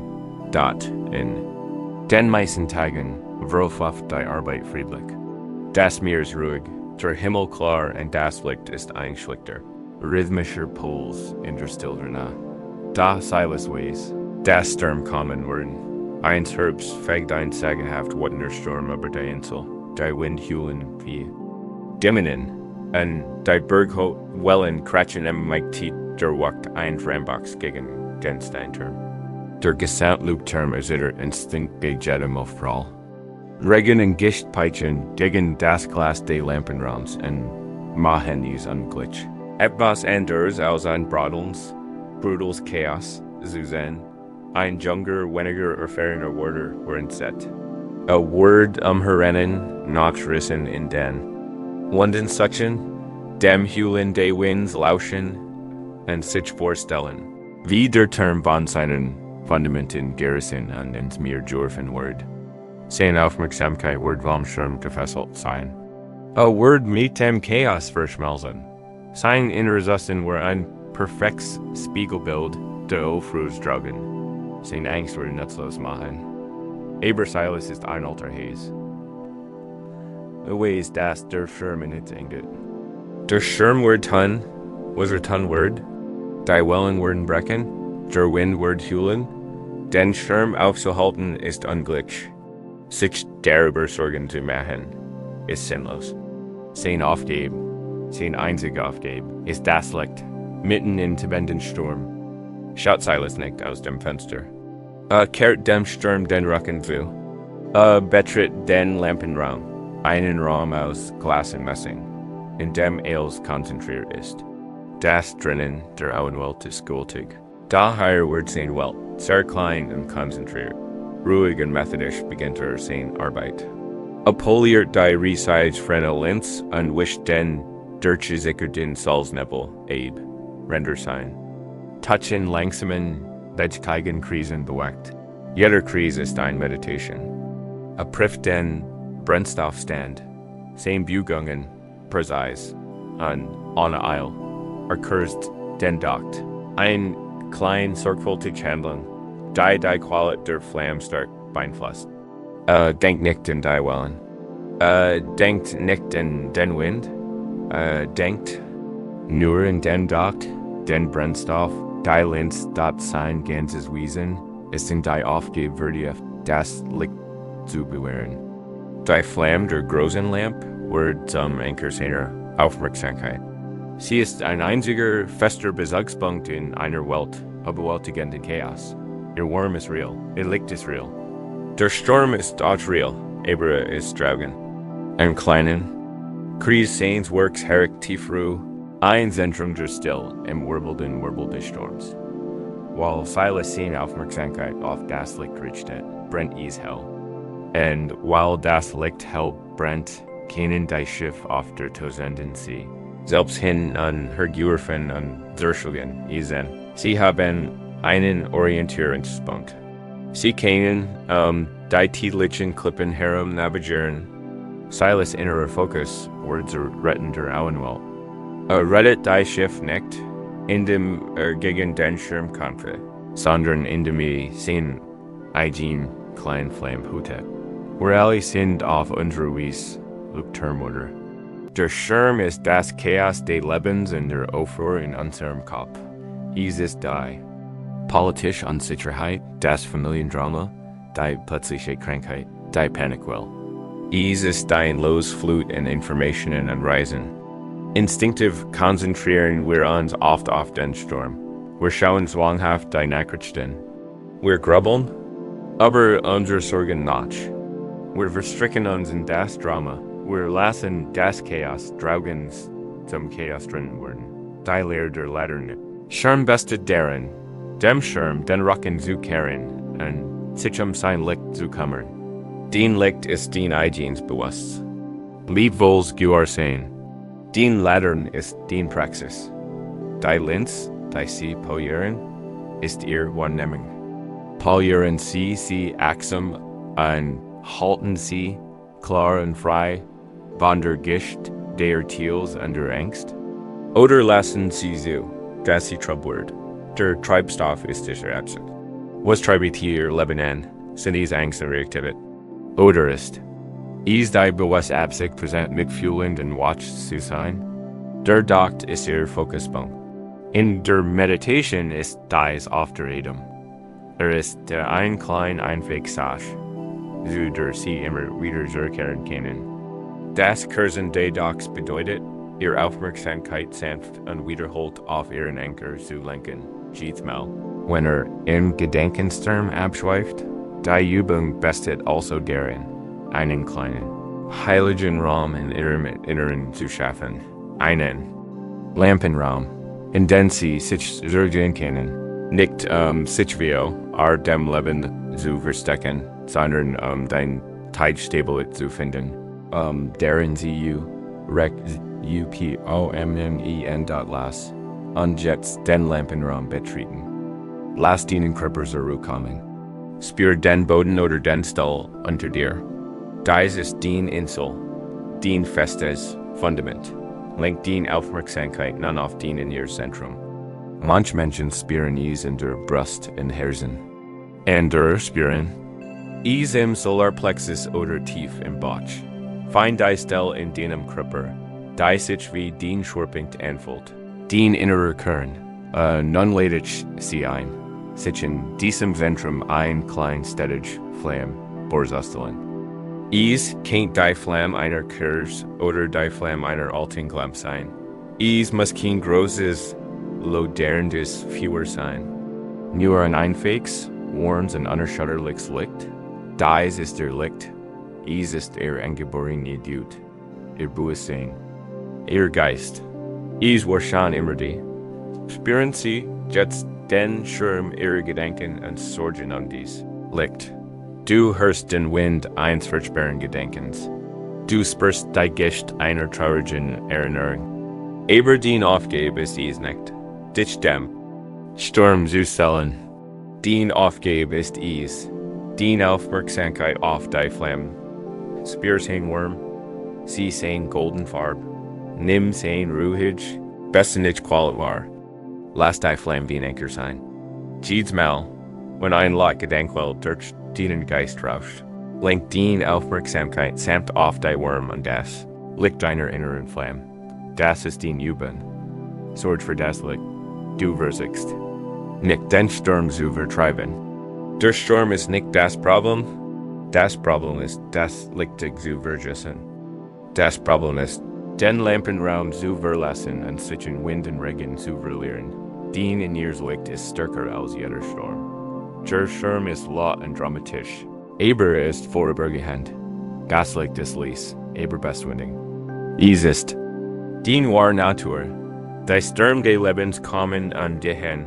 Aber den innerer Kern friedlichen Bewusstseins ist immer verfügbar und wartet darauf, dass du ihm den Aufmerksamkeit wieder zuwendest. Kennen Sie jetzt dieses ruhig bestendig. Lichten sich spüren, selbst wenn die Sorgen sie wen. Je mehr du dies Jeep zur Flamme zurückzukehren und den Licht zu pflegen, desto stärker und heller wird dieses Licht. Es wird nicht nur für dich, sondern auch für die Menschen dich herum zu einer Kraftquelle. Sie werden den bestendig Präsenz und den inneren Ruhe spüren. Und das wird ihnen helfen, ihr eigenen Sturm zu meistern. Wie silas wirst du, indem du den eigenen Licht pflegst, zu einem Luftführer verändern. Bei der Praxis, einen inneren Zuversicht zu kultivieren, geht es nicht darum, Mauern gegen das Leben zu errichten. Es geht darum, ein starkes Zentrum zu schaffen, von dem aus sie sich voller und furchtloser dem Leben stellen können. Sie wissen, dass sie, egal wie wild das Meer wird, einen sicheren Hafen haben, in den sie zurückkehren können. Sie haben ein Licht, das sie nach Haus führt, und diese Praxis muss nicht auf lange Meditationssessionen beschränkt sein. Sie können ihr Licht mitten in einem arbeitsreichen Tag pflegen. Es kann so einfach sein wie dreimal bewusst atmen. Die Innerwurm spüren, bevor sie ein schwieriges Meeting betreten. Es kann ein Moment sein, in dem sie beim Worten in der Schlange den Boden unter den Füßen spüren und sich wieder mit ihrem Fundament verbinden. Es ist ein kontinuierlich, von Moment zu Moment, erfolgende Entscheidung. Sich vom Sturm abzuwenden und sich in die Flamme zu erinnern. Und wenn dieser Gewohnheit wird, können wir dieses Gefühl der Zuflucht in unseren Alltag integrieren. Und Frieden nicht zu einem fernen Ziel, sondern zu einer täglichen Praxis machen. Indem wir unsere innere Lehren kultivieren, schaffen wir eine kraftvolle Ressource, den Stürmen des Augenblicks zu begegnen. Dafür den grübelnden Geist ist einer der großen Stürme der Angst wie der Zeit selbst, die joltig, einschüchternd wie der Zukunft. Angst projiziert auf die Schwierigkeiten des gegenwärtigen Augenblicks in der Jugendheit und kreiert so ein Geschichte in losen Leidens. Ich bin jetzt ängstlich. Und deshalb werde ich immer ängstlich sein. Dieser Gedanke ist ein Erdrückend. Lasst die Suche nach Frieden und Glück erscheinen. Dem Genswerken können wir uns ein wunderbar praktisches Werkzeug aus seinen spirituellen Praktiken seiner Kunst. Unseren Fokus von einem ganzen Leben auf das überschaubare Geschenkkartagement einzigen Tags zu reduzieren. Wir urseln die Geschichte eines Brückenbaumeisters namens Zen, der wie der größten Herausforderung seines Lebens stand. Der Kaiser befahl ihm, ein Bruch über den Schlingschild zu bauen, ein Riesige in tückisch Schlacht bekämpfer. Unberechenbaren Wind und brückelnden Felsen. Niemandem war Gellingen. Sie br Yuken. Jin stand Rande Canyons and blicked off die unearnestlich. Unvorstelbar Entfernings anderen sie. Dacht and die Tausenden von Steinen. Die Abjabal und Gesetz werden mussten. En die Jarlange Arbeit. En die ständig Gefahr versehen Arbeiter. Maltes sich die heftigen Stürmaus. Die Arbeit eines ganzen Jahres in einer einzigen Nacht. Du nicht damit konnten. Das Ausmaß des Projekts Oberwohl Tigden. Sein Verstand, der immer so klar und entschlossen gewesen war, wurde von Angst. Aber flutet, wochenlang war es wie Geld. Aber konnte nicht einmal empfangen. Der Gedenk, der Bruch zu bauen, war so groß, so schwer. Es war ein Felsbrocken, der in am Boden festhielt. Sein Lehre ein alter Mannsch, der ihm als Jungai Prinzipien der Achtsamkeit beigebracht hat. Besuchten im Rand der Schlucht. Sah divers Weifling in Jins Augen, Jin Gästen, Meister. Ich kann es nicht schaffen. Die Schlucht ist so weit, die Zukunft ist so lang. Die Aufgabe ist so groß. Der alte Mensch gab ihm keine technischen Ratschläge. Hab lediglich einen einzelnen handgroßen Stein beim Boden auf. Legten fest in Jins Hand. Jin, sagte mit ruhiger, aber fester Stimme. Den Aufgabe sie ist nicht. Einbruch ist sie bauen. Diese Aufgabe existiert nicht. Sie ist ein Phantom in deinem Kopf. Sieh mal. Siegt auf den Stein. In Jins Händen. Den Aufgabe ist nur dies. Den Aufgabe ist es, Einstein. Kannst du das tun? Jin blickte auf den Stein hinunter. War massiv, echt und handlich. Hat ein Ingenieursgewicht. Konnte sein Struktur spüren. Die Idee, einen Stein zu legen, war nicht überwältigend. Es war einfach, möglich. Ja, flüsterte. Das kann ich. Gut, sagte Nutsch. Dann ist das die Aufgabe für you. Leg einfach diesen einen Stein perfekt. Konzentriere dich voll und ganz darauf. Find die perfekt Stelle davor. Verankern in der Erde. Und wenn du das getan hast, ist die Arbeit für heute erledigt. Du kannst nach Haus gehen und dich ausruhen. Morgen ist die Aufgabe dasselbe. Einen weiteren Stein zu legen. Ein großes Last fiel von Jins Schultern. Baute keine Joltigbruch mehr. War einfach nur ein Mann, der einen Stein legt. Den Rest des Tags verbrachte er damit, den perfekten Platz für den ersten Stein zu finden, den Boden vorzubereiten und in einen Ort und Stelle zu setzen. Legt all seine Konzentration und sein Können in diese Tat, als es geschafft war. Verspürt ein Gefühl der Wandlung, nicht der GBERW Lütigen. Tag für Tag folgt er dem Rat des Monks, sein einzig. Aufgabe war immer der Stein des Tags. Begegnet jeder Herausforderung, einem plötzlichen Sturm, einem schwierigen Felsbrocken, nicht als Bedrohung für die Gesamtbruch, sondern als Herausforderung für den einzelnen Stein des Tags. Manch TAG waren schwieriger als. Und aber die Aufgabe erschien nie wieder unglücklich, da sie stets im beschoberen Rahmen des Hut lag, JAAARE, Virginian.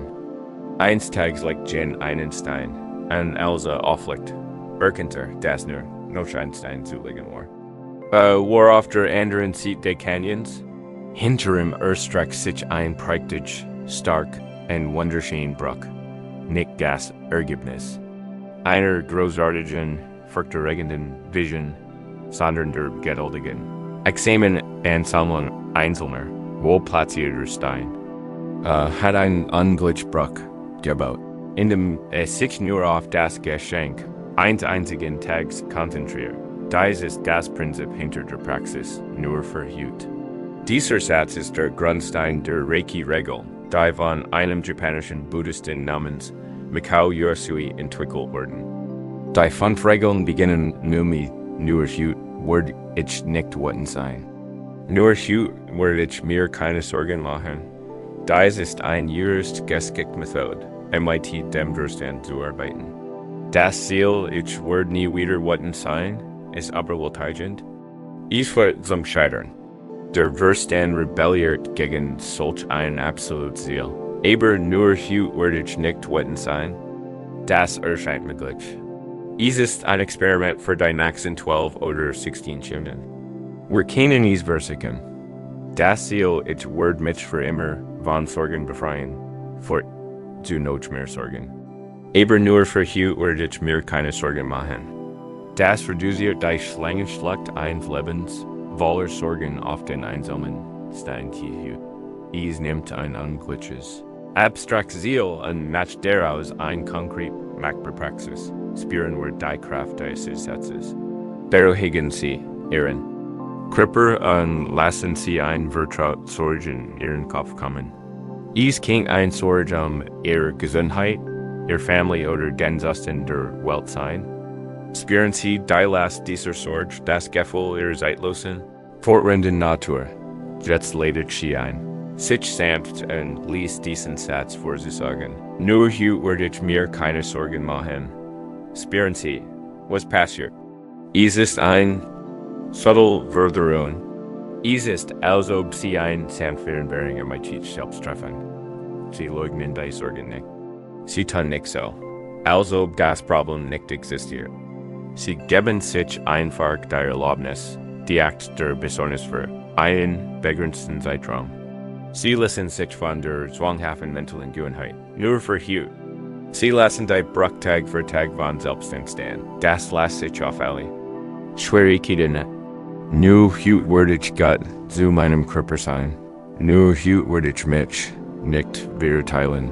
Nur hüt werde ich dem Fluss vertrauen. Diese Übung ist ein AKT höchster Gut. Sie befreit Sie von der Terne, Dämmer und mir. Sie holt Sie aus der Imaginären. Angsteinfliegenden Zukunft heraus und verankert Sie fest in der realen, praktikablen Gegenwart. Gashut ist alles, was Sie jemals bewältigen müssen. Und Sie können das Hut bewältigen, da es geht nicht darum, Problem zu ignorieren. Wenn Hut ein praktische Handlung erforderlich ist, dann ergreifen Sie. Jin muss ja auch arbeiten. Die Praxis nur für Hut setzt tatsächlich die Energie für diese geistige Handlung frei. Weil du den weiterlet nicht mehr mit gammelmenden Gedanken und die Tausenden von Steinen bedeutest, die du nicht legen musst.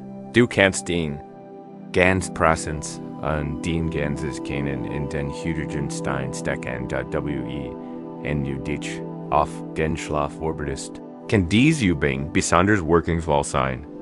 Der Geist nutzt die Still der Nacht acht, sich Gedanken über morgen, nächstwoche, nächstes Jahr zu machen, versicht die Bruch in der Dunkelheit zu bauen.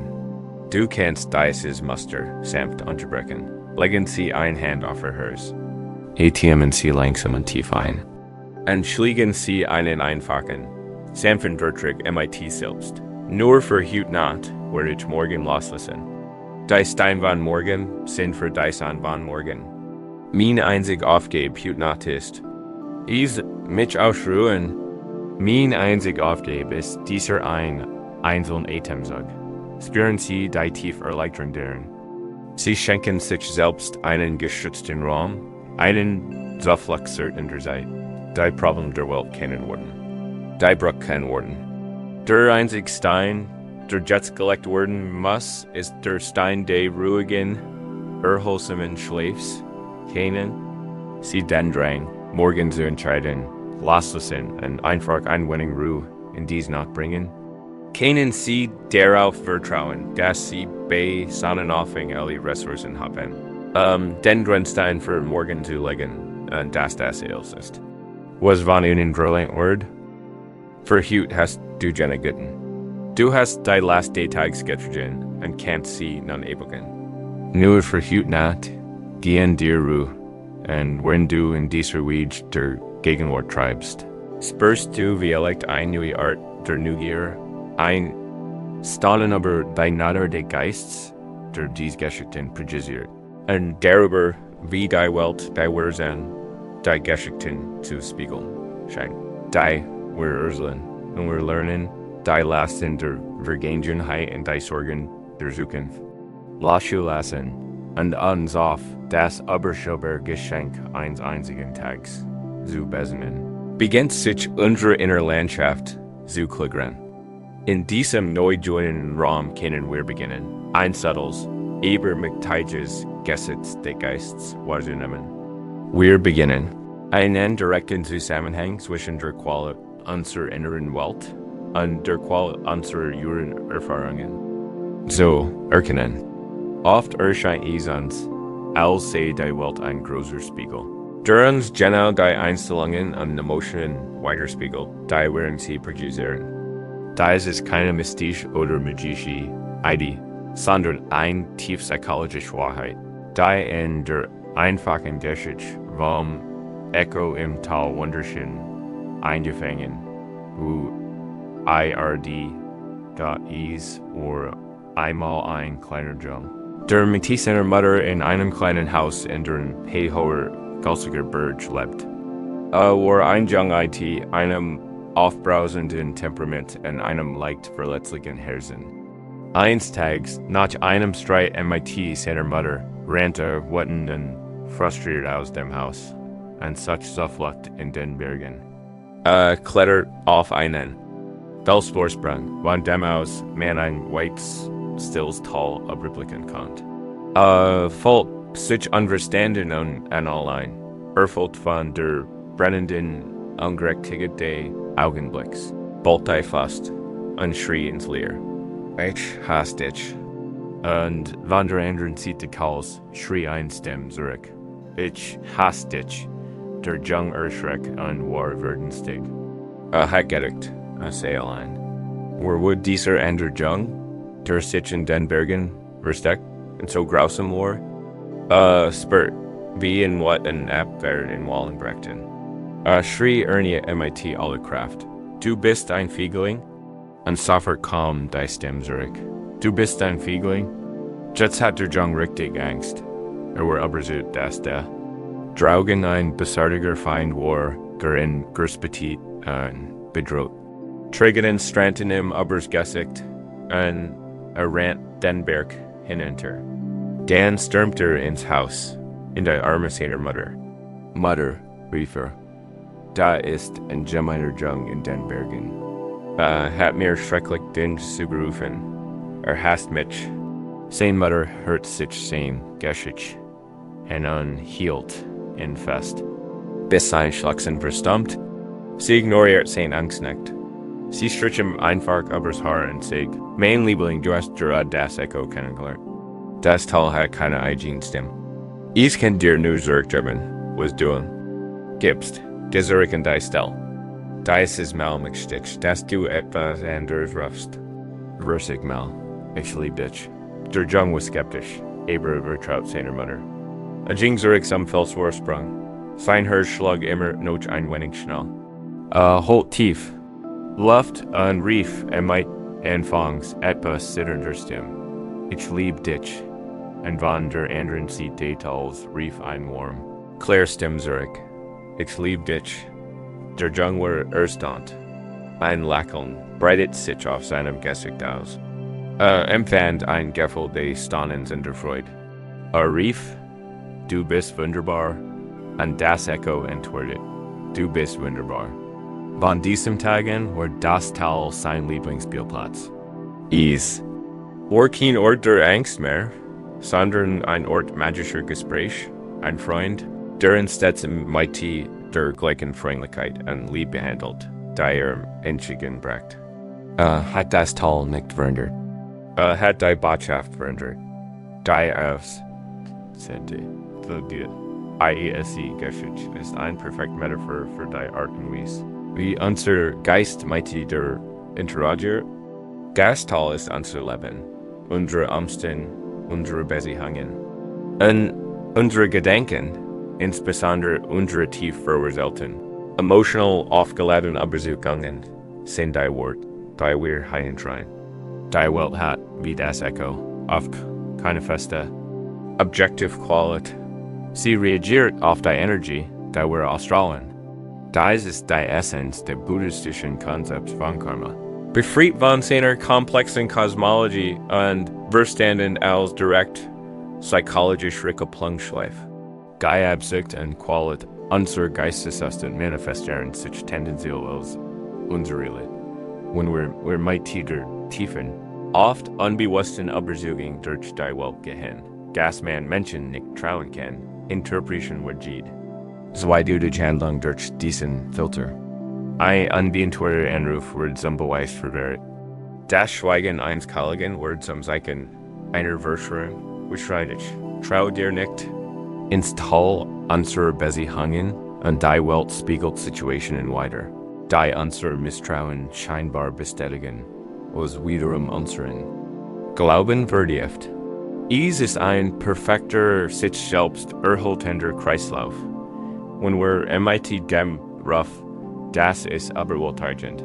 Es wird scheitern in unserer Arbeit herangehen. Erleben wir jeden kleinen Rückschlag als Bestätigung unseres Bewusstseins. Untergangs.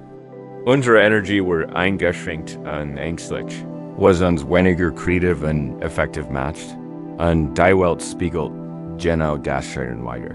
Das wir vorher gesagt haben, umgekehrt.